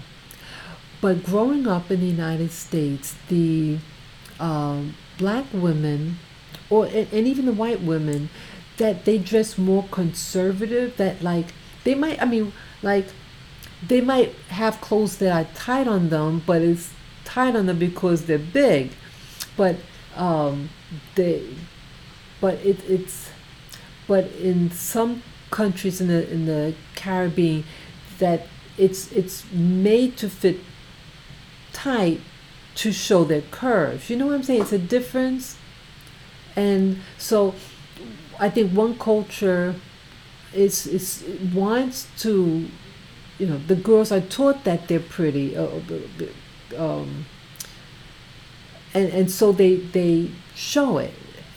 But in the United States, the women are, cover up more, and they, again, it's my observation, and anyone could have a different opinion, but like the women The American black women, they they they don't dress sexy like, it's more conserved, and how they act more conservative. They're not touchy feely, but in the Caribbean they're a little bit more, they might greet each other with a kiss or something. So I think you have to, if there are American blacks that are watching this video, that you have to teach your girls that they're beautiful, and to wear clothes that complement whatever body shape you have. Teach your daughters that they're beautiful, and not to try to cover up their skin color and try to make it look pale. No, should be. That's one thing that I see with the Caribbean. Whatever what they have, they market what they have. They accentuate what God gave them. And I think, also I noticed something else. See, in the Caribbean, they control their beauty market. They control their beauty schools. But here in the United States, at least in New York City, the schools were run by European Americans, not by blacks or West Indians. And so when you go to their curriculum, it's always a white curriculum. So you learn about skincare, hair care that is for Europeans. And so you don't learn about your own beauty, your own skin really. You don't. And so you're like a misfit. You're in the beauty field, but you don't know how to do your own hair, put on your, makeup for your skin type. But in the Caribbean, in these, especially the Spanish-speaking regions of the Americas, they learn their skin type. They learn how to put the makeup on and how to do their hair.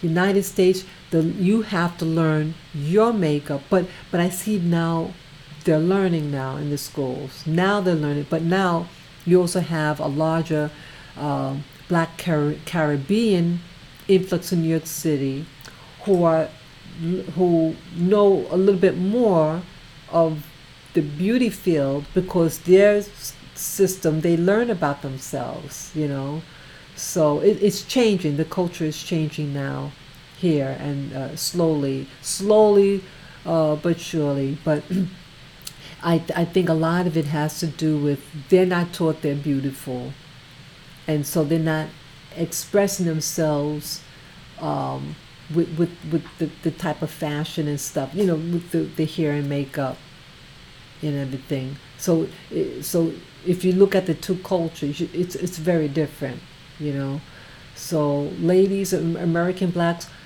look in the mirror every day. Look in that mirror and embrace yourself and say, I'm beautiful. And you don't have to get angry at a girl whose skin might be lighter or hair longer. That doesn't make you beautiful. What makes you beautiful is your conduct. Men like feminine women. Men, when they're with a woman, they want to feel like a man. A man likes women, and he wants to feel like a man, and wants to know that is a woman that he's with. He wants to feel it. He wants to feel that. Start acting feminine. You don't know how to look at what men like, and dress. Learn from other women. It's okay for women to look at other women and learn from them. Learn about them. If you think your man doesn't like, find out what your man likes. And borrow certain things, but keep you. In everything, keep who you are. You can accentuate, you can learn about other things, but be you, but just, be feminine, act like a lady, and you'll get a man. You might even get two men. But yeah, it's about being yourself and getting into your femininity. And I think a lot of us are afraid to be feminine. And I know this is very controversial. I think in part, the reason why a lot of American blacks don't like to look feminine is because they're being molested and raped at home, and that's a reality. And I'm putting it out there. So they cover up. They might overeat, so they get real big and heavy, so men won't find them attractive. And I feel you, and I feel that pain. I feel that pain, and I wish that didn't happen to you. But to get the strength, and get proof. If call them out. Go to the authorities, ladies. Say enough is enough. Say enough is enough. Expose that bastard who's messing with you. Expose it. And if your mother is covering up, maybe you have to expose her also. It's good. No matter what you do, it's going to be rough. It's going to be rough. But liberation, the cost of liberty is is expensive, and true freedom is going to cost something. So, your integrity, keep your dignity. Keep your dignity in life, and with all the courage that you have. If you're forced to leave home, you're forced to leave home. But if you have that strength to call the authorities and get that bastard out, from bothering you, more power to you. And teach your children, teach your daughters especially, how to be ladies. Carry yourself like a lady, and use your mind. Educate your mind. And real beauty. Look at. No, I'm not going to say it. I was going to say something, but beauty's in the eye of the beholder, and every like they say, every pot has its cover. I used to live in the Caribbean just for a couple of years, and a guy taught me that expression. Every pot has its cover, So whether you're a dark-skinned woman, where there's someone who likes chocolate, you know what I'm saying?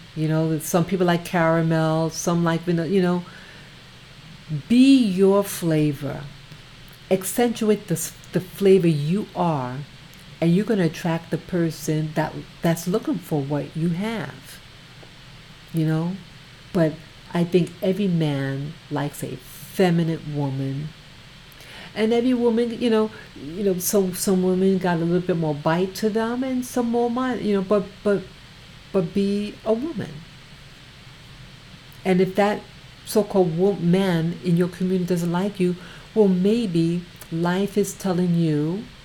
See, I see that life may, even though you might be born in a community, but the powers at large is not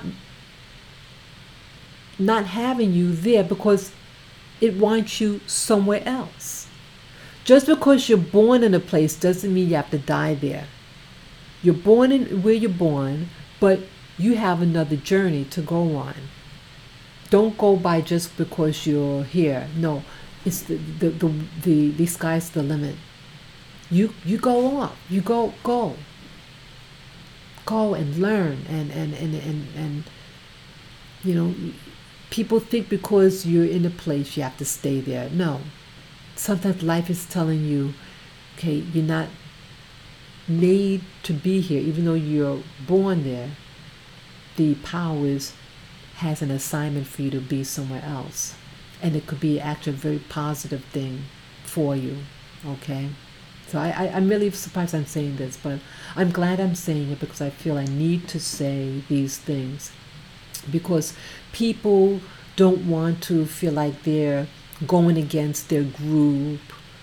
They have to be loyal. I mean, loyal comes from here, from your heart. But loyalty doesn't mean you have to stay there and die. You fulfill what you're born for. And that's for everybody. Everyone should do what they're born to do. and to find out what that is. I'm still trying to find out. But you go on your journey, and learn about other women. You find. I know there was something else I wanted to say in this stream, but find out about other people, other groups, and you. Oh, I remember what I wanted to talk about. Yeah, hi Liberia. Yeah, hi family. Yes. Or let me see the other comments here. Let's see, Yakov. Oh, I missed all this conversation here. Let me see.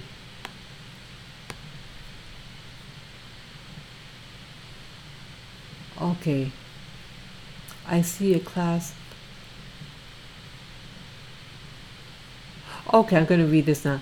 Okay, this is by Yakov. I see a class book from a New York City school. The page had a tree with apples, but it had coin denominations on it, so I put the coins on every apple, and my little cousin got so excited to see it in reality. Okay. The women are ready for a booty call and to get a man quickly. Oh, be nice. No, you never say booty call. And ladies, don't do booty call. Yeah, ladies should always be ladies.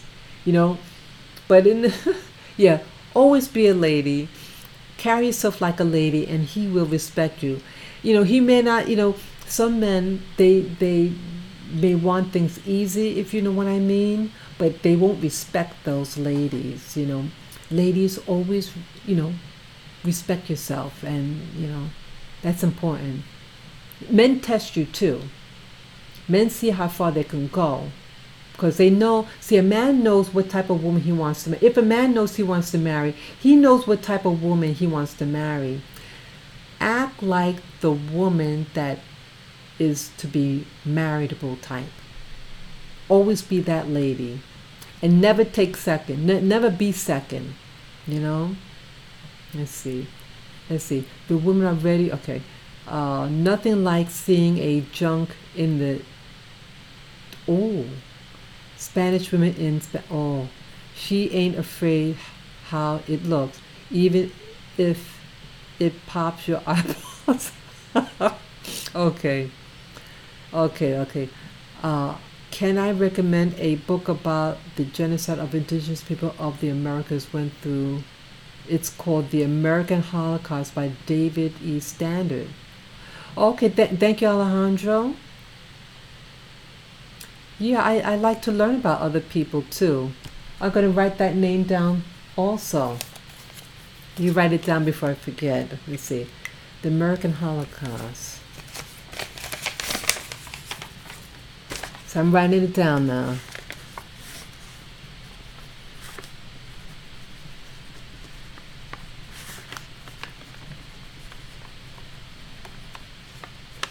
Okay, that's by David E. Standard. Okay, thank you, Alejandro. Yeah, let's see. Okay, black hair care is a hot topic in NC also. Okay, black women are getting fined. The state makes them go through white hair care to learn how to braid black hair. What? Yes, it's on YouTube. I don't like a see? Yeah. Y'all can say, I don't like a masculine woman. Yeah. What man would want a man? A man may not mind an assertive woman, but not a masculine woman. Let's see. The worst part for a victim is being believed, not treated as a perp. Okay. Most women do not put on makeup. Most women do not wear a dress. Oh, Marcus Flippin. Okay, that's by Marcus. Most women do not put on makeup. Most women do not wear a dress. Okay. Yeah. That's New York City. Most women wear what I call dungarees, and it's usually very tight dungarees. Let's see, Marcus flipping. Okay, why do a woman shower and makeup and wear nice clothes for the doctor? She won't do it for her. Oh, when he is home. Okay, that is funny. That is funny. Yeah, yeah.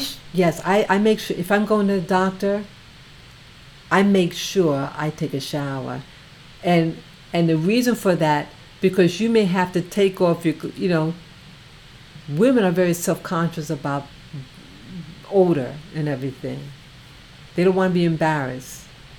But I'm sure that I'm surprised though, Yaakov, that you're saying that. I assume a woman is going to shower for, it's just going to be with her man. I hope so. Okay, that is actually very funny. Yeah, yeah, yeah. It's good for women. I mean, a woman should be herself, and I think, like I mentioned earlier, that oh, I like the smell of all natural. Okay, natural woman. Yes, yeah, yeah. It's that natural body scent. It's yeah. I like natural scent. But yeah, I think what happens with women in the United States is really weird. I mean, I'm born and raised here. It's really weird though, culturally, that it's like it plays two cards. It plays at least when I was growing up, a conservatism, but behind closed doors it can be kind of wild. But um, at least in the black community, that they dress conservative, like they're not trying to be sexy. Like, it's different. It's not. And in the Caribbean, I was in the U.S. Virgin Islands. They're just very conservative, very. But behind closed, it's like a certain. It's like a rule. Like even when they go to the beach, they don't wear bathing. They wear their clothes in the beach.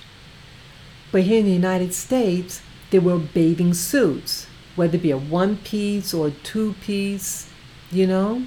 But there, they want to cover up.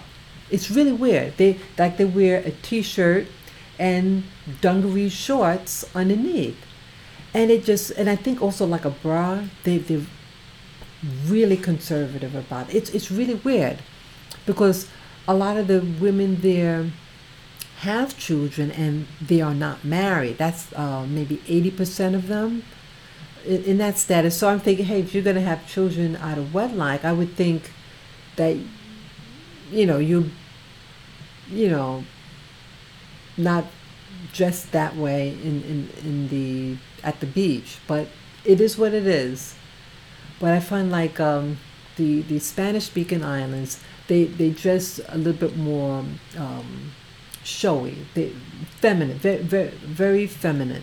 But here in the U.S., it's like they want to hide their femininity, and I think that's causing harm to the women. The outcome, that men are looking elsewhere, and then the women are getting angry and they get aggressive. But again, men don't. Men, I can't overemphasize. I think men like to feel powerful, and the more feminine and girly like the woman looks, the more he seems to be attracted to. Like in New York, the men, a lot of white men date the tiny East Asian ladies, like the women from China or Korea. But they're real quiet. So you see how they dress really meek, and they act like girls, and the men seem to like that, you know. So I think too that if you want to go out there and date and everything, be yourself, but know that men see. Oh yeah, and Filipinos, yes, that Yeah, dress feminine, dress like a lady. And I notice, um, for me to dress like in the summer, like today was very hot, and I think tomorrow's supposed to be a hot day. I might wear what's called a maxi dress. A maxi dress is a dress that's full length. It goes all the way down to your feet. I find that when I wear dress, it's a very lightweight also, and the arms are, the arms are showing. Um, I get better response with that. I'm treated better when I dress very feminine. Like if I wear a maxi, I'm treated well with the cops and the men. The general male population, I'm treated very well, and I get very good service. If I dress what's called urban, and again, it depends what type. Like unisex clothes, dumpy clothes. I mean, sometimes I like to dress dumpy. It doesn't do well for me in New York City. Being a black woman and wearing dumpy clothes and dark color dumpy clothes, it doesn't do well. I might get racially profiled for that. Yeah, yeah. I'm not joking. But so I see how you dress affects the way people treat you and how they look at you. It's really something. So yeah, experiment. Dress something. Ladies, try a dress that looks good on you. A pretty dress, and be feminine. You're going to be treated one way, and then you go. Let's say we're really androgynous looking clothes, and that kind of, you know, raunchy, you're going to be treated like shit. Oops. You're going to be treated badly. Yeah. So, but see, I think you should dress how you feel, dress comfortable, but I see that there is a cause and effect about certain things. It shouldn't be, but it's a component. So let's see. I see other messages here. Let's see. Submissive until she gets with a Westerner and then all hell change. That can happen. Yeah, that does happen. I'm sure it does. Muslims are hot. Okay, Easy 417 says Muslims are hot. Atheists are cold. Westerners are lukewarm. Okay. Let's see. India woman dressed like Dreamer Genie and its sexy silk dress. I was going to buy, the people from India, what's the name? Oh, the Hindu women. Those are the saris. I love those. See, that's feminine. It's pretty, and sometimes you can't tell who's a male or female in New York City. Sometimes it gets kind of hard. Yeah. Yeah. I know I was going to say something. I can't. What was that I was going to say? I know I was going to say something. It's on the same type of subject. Oh wow, come to me. Boy. Well, here I was talking about women. Let me tell you, I don't need my glasses now. Here I was talking about women and what women should wear. How should men wear? How should men dress? Don't men have to be a certain way for the ladies? Shouldn't they smell good also and dress nice? What's happening in New York City? That where I live, and again, different strokes for different folks, but it's like it's more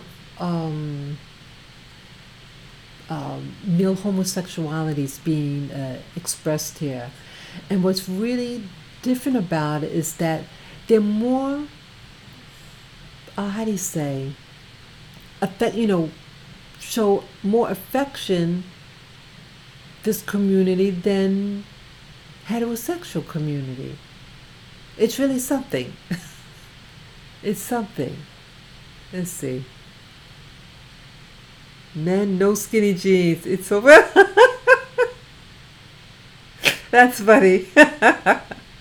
Let's see. Marcus says, I have one more question. Why do black women or African American women like street thug?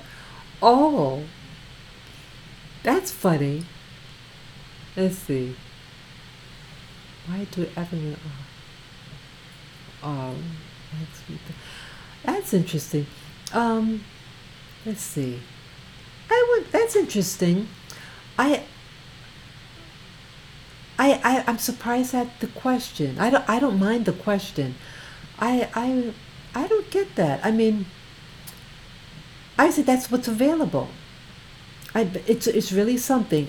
In New York City, I see two types. You see the homeless type, or the thug type, or the gay man.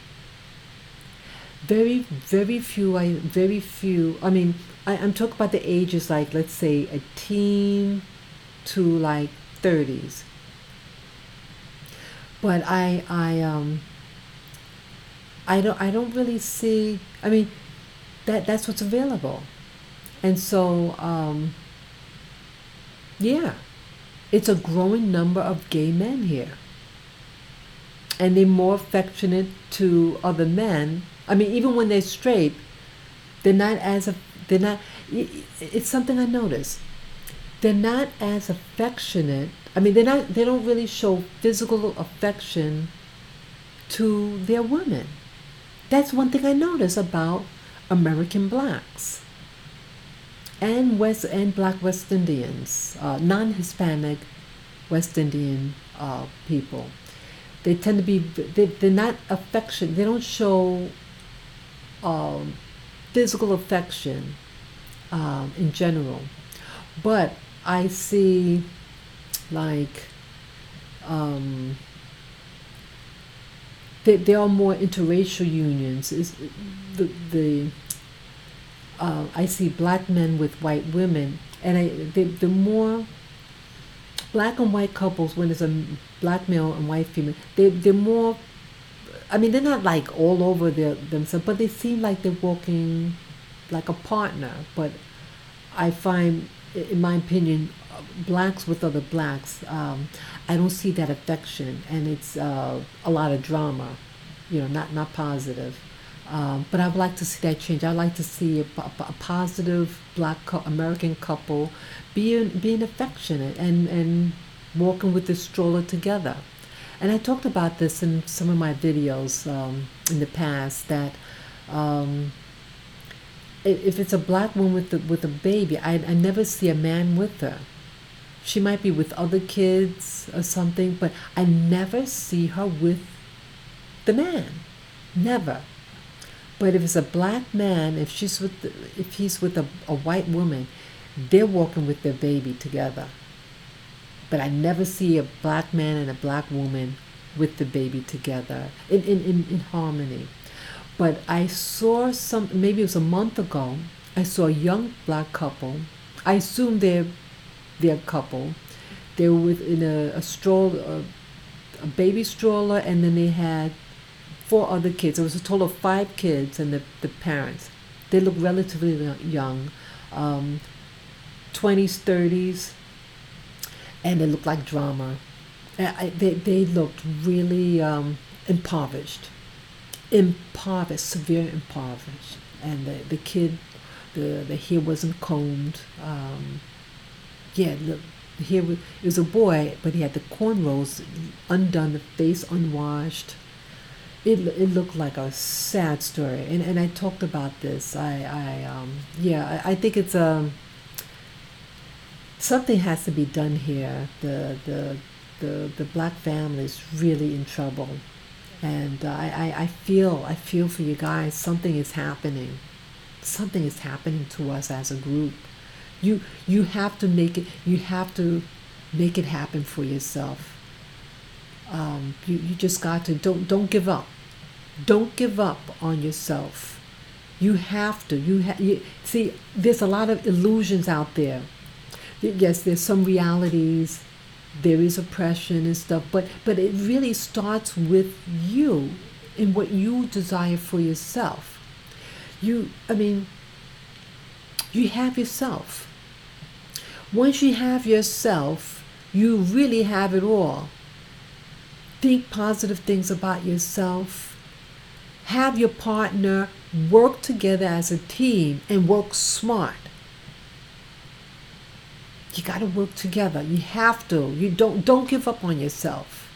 You can at least, when you go outside in dignity. You make sure your kids are bathed, that you wash your kids, you comb the kids' hair. If you don't want to comb it, put something on top of their head, a bandana, or whatever. Look neat.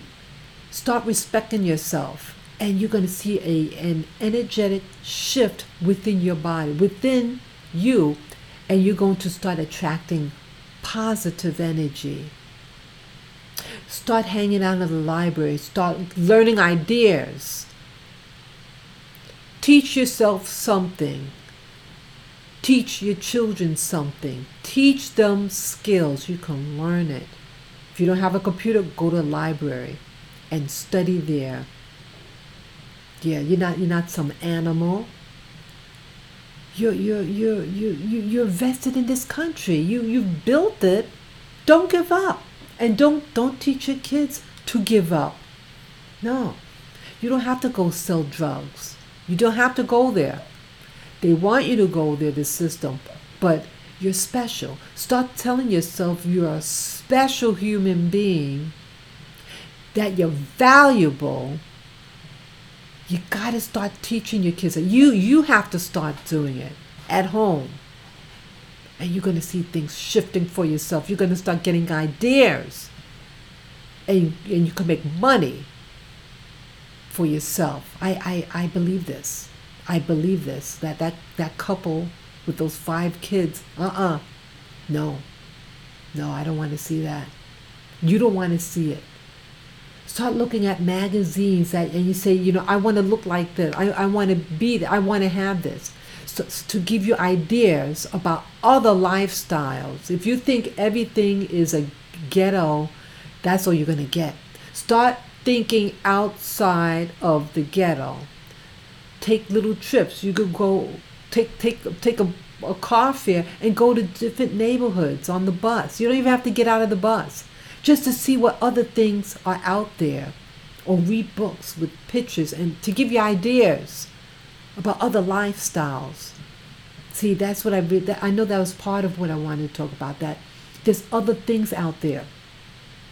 You just got to tap into it, and things are going to open up slowly for you. Slowly. Let me see here. Yeah. Let's see. Okay, good girls. Okay, Yaka says, good girls like bad boys. I mean, I know about that, but I mean, some things, it could be an interest. I mean, what do you call it? Chemistry, but I mean the fantasy. But no, every good girl wants a good guy, but a little fantasy on the side won't hurt. But no, but goodness, that's that thing. Okay, when I see Times Square women wear stilettos, how do they avoid all of the bubble gum? That's a good question. Yeah, you get those bubble gum. Let's see.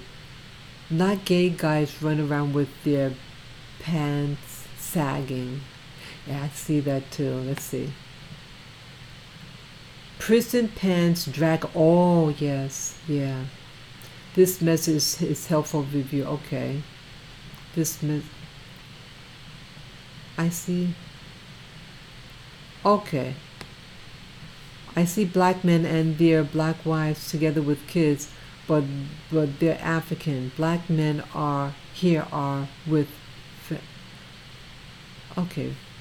Black wives with their kids. Okay. I see black men and their black wives together with kids, but they're African. Black men here are with fat white women. Oops. I just... Okay. That could happen.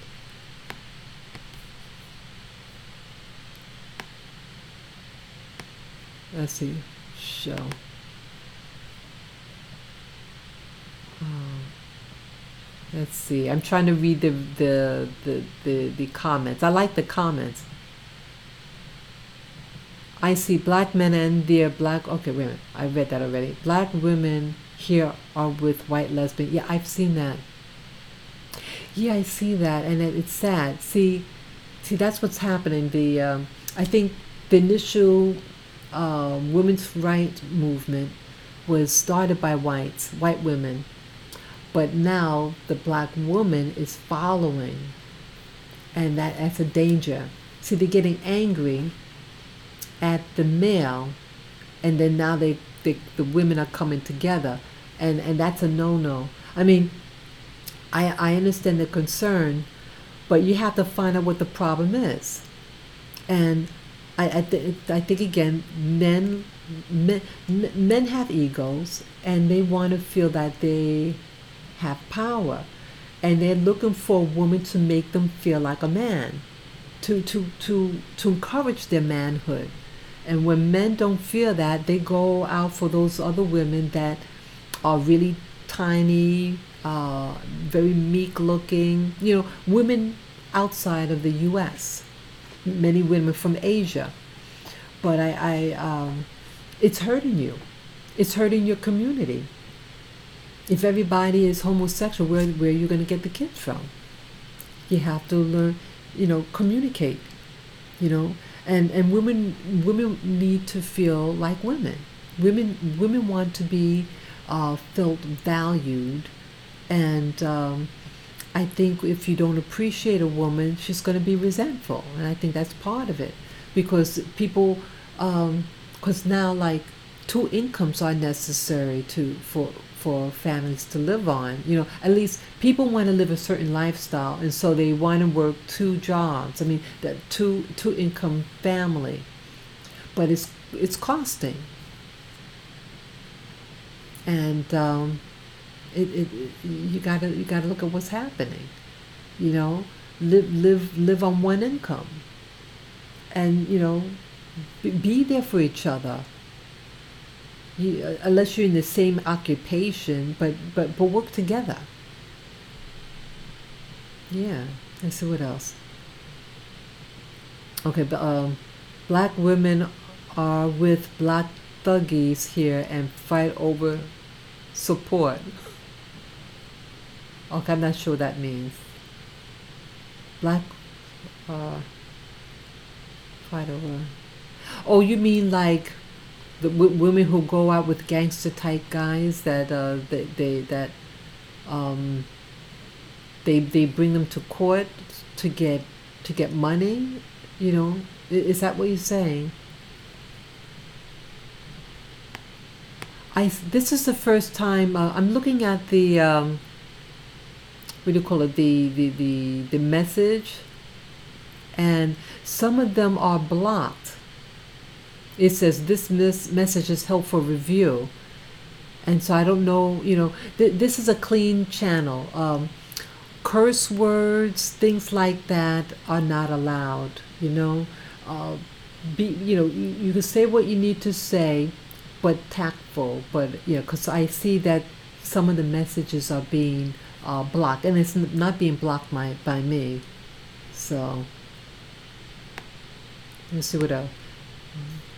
There are no black women here for me. Even finding a native woman, she is bisexual or raped by family and has too much emotional baggage for me to deal with. Wow.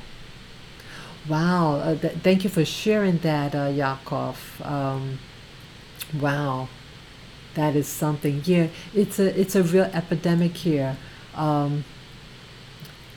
People. A lot of women are being violated. I heard that 1 out of 4 women are raped or molested as children, and it's unfortunate. The only thing I can say, Yakov, is wow.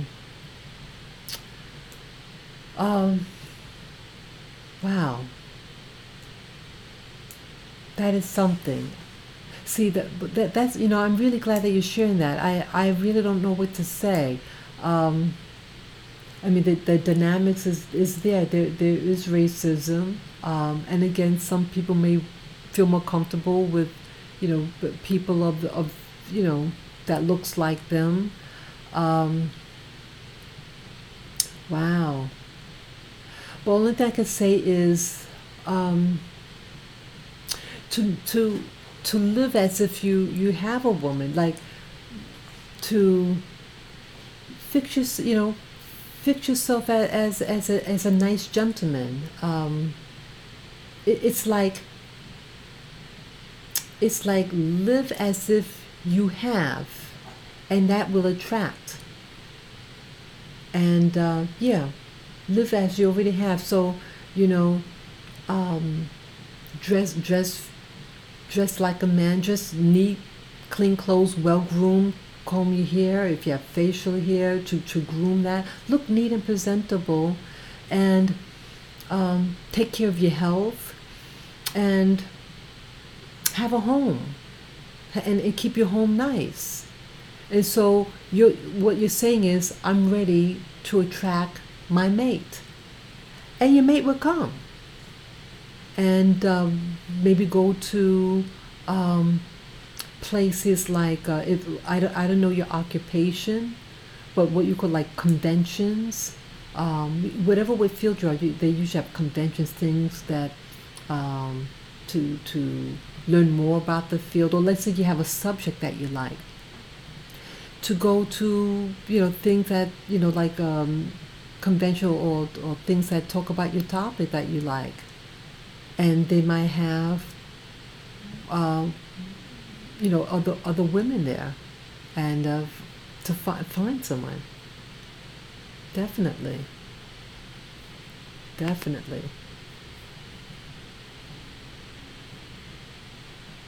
Okay. Oh, I see. Okay, there's a lot of messages. This is insanity. The black women don't want a man who is headship, yet run to a white woman lesbian and get dominated by. Yeah, yeah. Yes. Very interesting question. Okay, this. Wow, the messages are going faster. Okay. Oh, wow. Well, I'm missing a lot of messages here. There's a lot of messages I lost here. Okay. Okay. Oh, let's see here. Oh, let's see. Now the IQ test in high school they gave. Okay. Oh, that's an old message, I think. Let me see. Let me move down. In high school, they gave me a special test. It was all about the.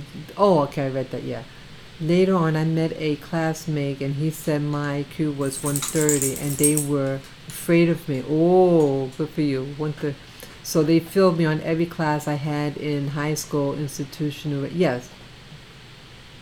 Yakov, you should maybe you should write a book about your experience, or if you have a channel, put your stuff out there. Let people know.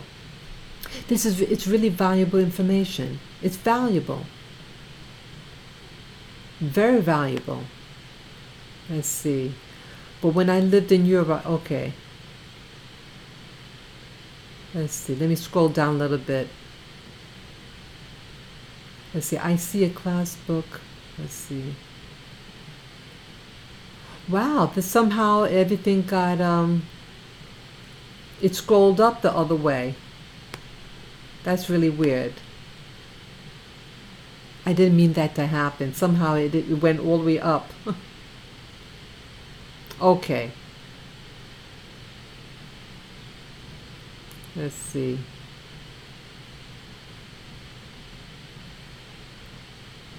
Okay, that's weird. One of the comments that it's in a light color print. Let's see. Okay, Marcus Flippin says, my life fell apart when my wife died of kidney. Oh, I'm so sorry to hear that, Marcus. So sorry to hear that. But may life, if you want it to be, I pray that the universe open up for you, and that you find your soulmate. Yeah. Okay, let's see. Or adopting black children is a big business here in Maine. $1,000 per child and more if they are emotional. Oh wow. Wait a minute. I'm not sure about. Could you explain what you mean? Are you saying that in order to adopt, you have to pay a fee of $1,000? Is that what you're saying, Yakov?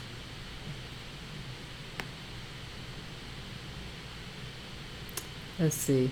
So what about depression in the black community? Okay. People are conditioned to think like that we are learned by watching others as we grow up since toddlers. If you think about it. Yeah, at least with Marcus, there is I think there's severe depression in the black community. That we're caught in a bubble. Many of us are caught in a bubble. We're being stressed on the job, and target individuals. I mentioned in the very start of this live stream, I talked about what's called targeted individuals, also known as TIs, and they have weapons. What they call microwave weapons, and it could cause aggression in communities. I think that they're targeting using these weapons on different neighborhoods, and in particular black neighborhoods, and causing depression.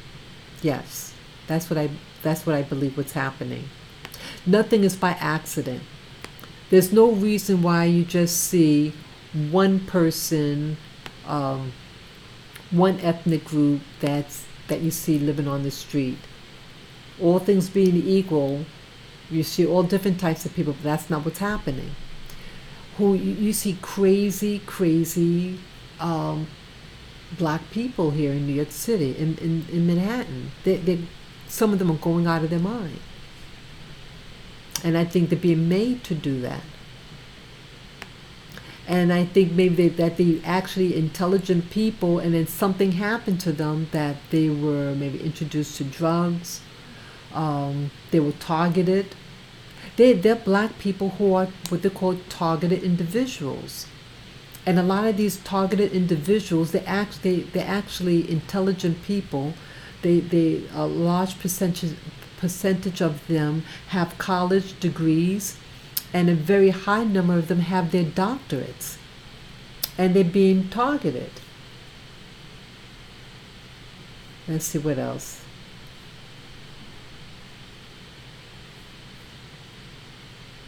Let's see what happened here.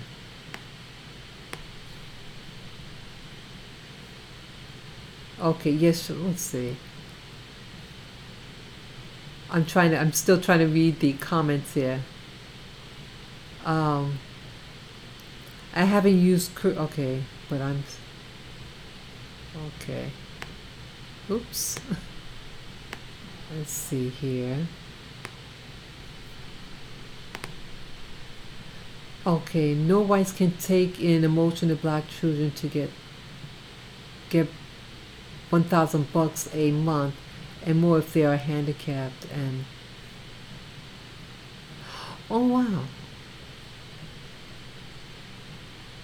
I'm not sure how that works, Yakov. I'm not familiar with when you say adoption and stuff. They pay people to adopt children. Is that what you're saying, Yakov? 5,000. It's microwave cell phones, and now will affect the human brain. Okay, yes. Here, white children ride in these shopping baskets let's see, with the cell phone on and take it away, and they freak out from not having it. Okay, I've seen things like that.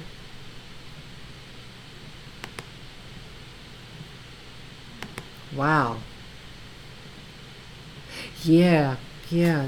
Don't give your kids the cell phones, and it gives off these rays and stuff like that. You know what I did today?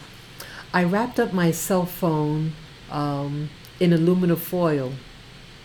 It can't be hacked in.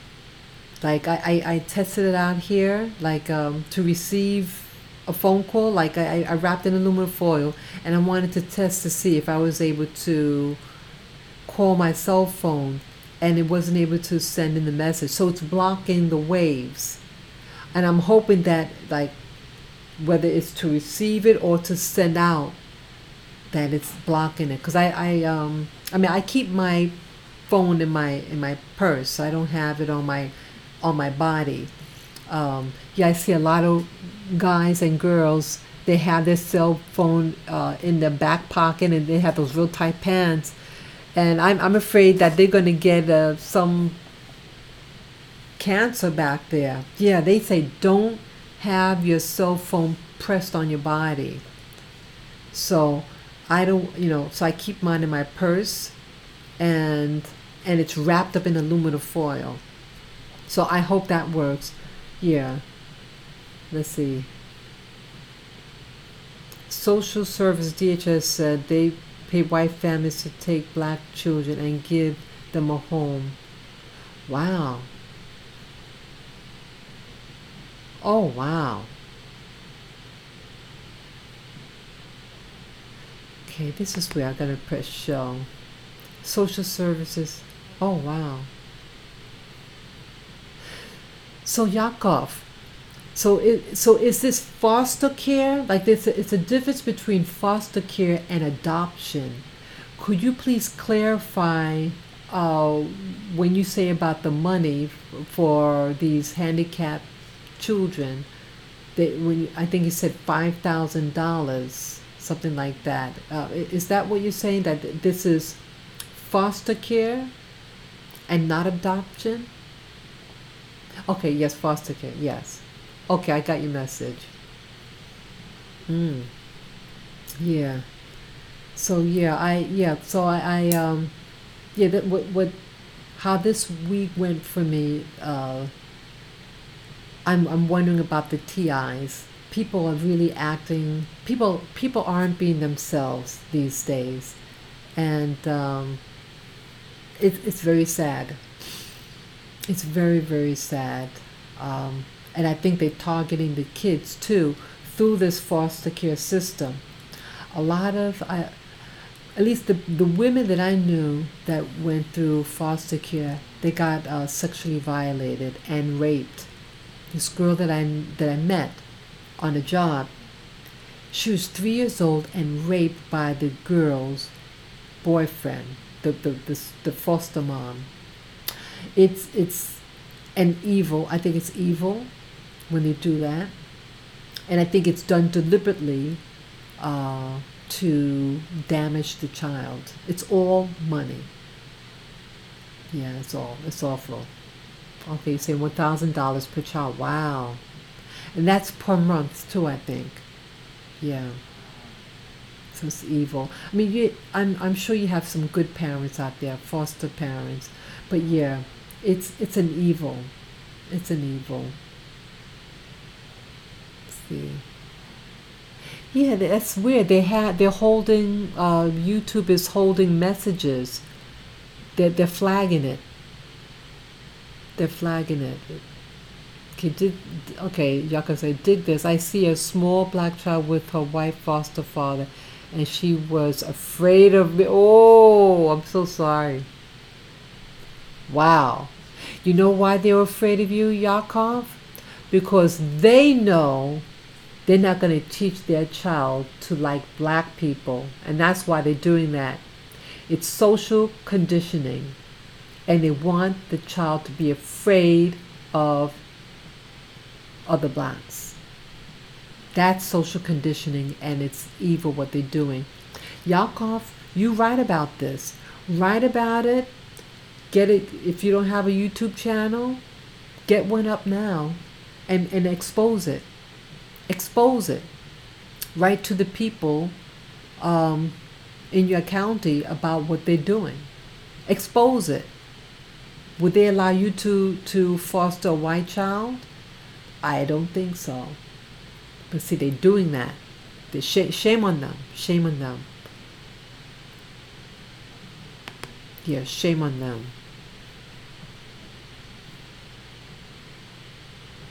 Yeah. Exactly. Exactly. Yeah. See, it's their problem. It's their sickness. It's their problem. They create it. And see, it's the system. See, they are being taught to be this way. They're not born that way. They're being taught to be that way. And I think I talked about this in an older video that I did, that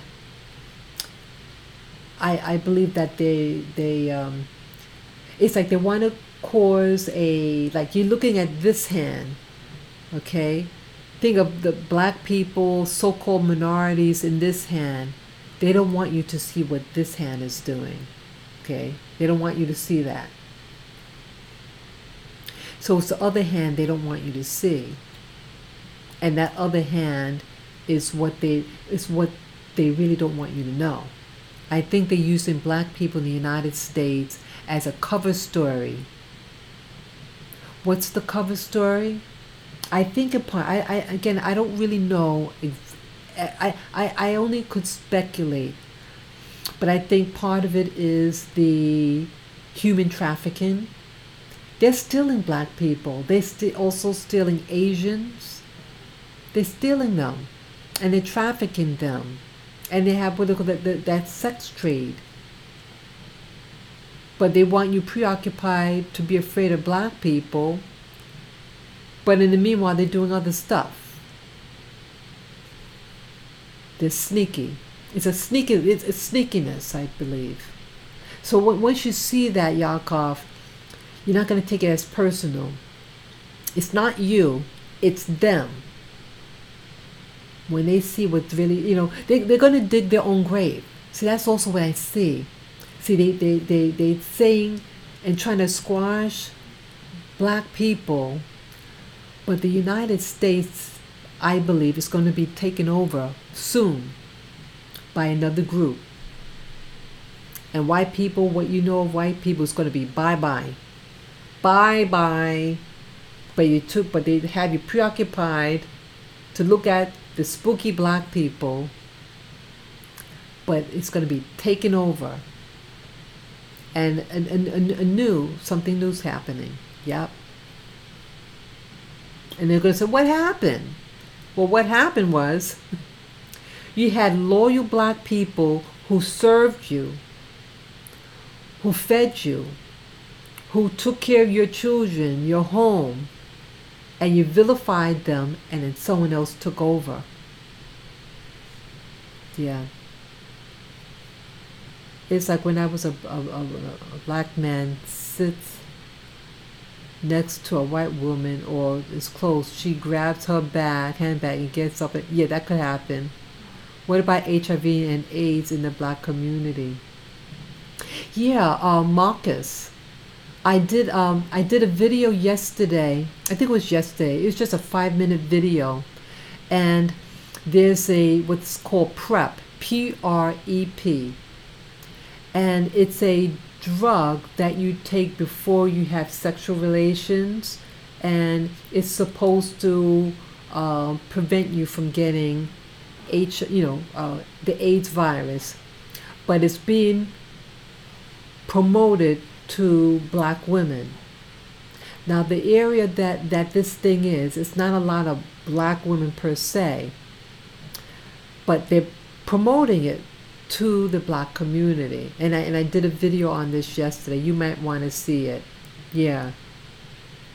But what's really something about these drugs, what are the side effects? And certain drug like HIV doesn't react the same, excuse me, with the different races. If you expose a white person with the HIV and a black person with the same, the black person is more apt to get it than the white person. It doesn't act the same in their body. And that's by design. So this is genocide that's happening. And they're targeting the black woman.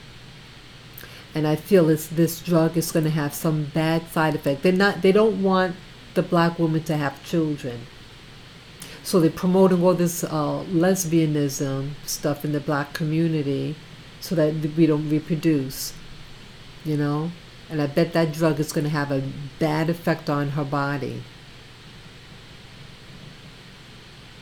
I like that. The gray, blue-eyed ape will not be salvation. That's right. They're not the savior. But see, they want to promote that it's going to be the savior because they're going to try to bring in a blue-eyed savior. A lot of these movies, the blue-eyed savior is there. Did you see the movie? What do you call it? That it was it's a science fiction movie. It's like a Batman and Robin type of thing, but it had a black man in it. Many people didn't see the very, very, very, very end of the movie with the credits. Like a lot of the end of the movie, they have the credits. Well, within the credits, like there was a midway and at the very end of the credits, they showed a snippet, a video. And it was the end of it. They had a white man in Africa wearing this African garb and a black woman with him. And so it looks like, they're going to have a sequel. And I bet this one is going to be the white savior for African people. I kid you not. And no one talked about that because most of the people left the theater and they didn't see that. And I did a commentary on that movie. What's the name of that movie with the Black Panther? Yeah, it's the Black Panther, and I did a commentary on that, and you can watch it on my YouTube channel. You just type, go on my channel, you type in the word Black Panther, and that movie, that the comment, the video I did on it will pop up, and you see it. Yeah, it was it's an anti-black film in my opinion.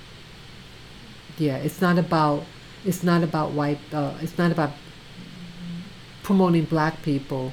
It's about putting that that mindset that the white man is the savior again. It's all vanity of theirs. Let's see. HIV is a genetic weapon. It's patented. Yep. Ever wonder why you need a drop of blood for a glucose meter, yet phlebotomy takes 3 vials? Oh! Yeah, wow. I didn't watch that movie either. Yeah, Disney and too much subliminals and symbolism and CGI messing with your mind and reality. Yep, very, very true. It's very true. I'm watching the how much time elapsed with this video, and I think it's time that I close up. But any of you have any last words that you'd like to say before I say goodbye?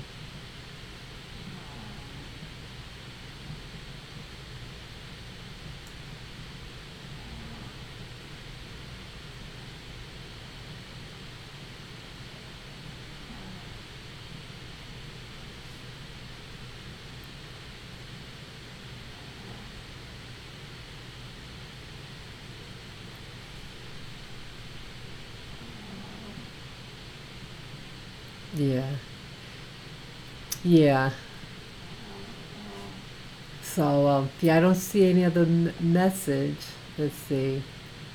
I had a pleasant chat. It's too slow to catch up with your topics. Yeah. Yeah, but yeah, I had a very, you guys made it very interesting for me, and I enjoyed it very much. And yeah, so, feel free to watch my other videos. Like I did the video yesterday with the HIV medicine, and I enjoyed the conversation with Marcus and, oh, what's the other? I think of the other person's name. I'm just backing. Yeah, Alejandro. Yeah, Alejandro, you really shared a lot of good information, and I wrote down the two suggestions, the movie, the host regarding the Blue Eyes and the American Holocaust. Yeah,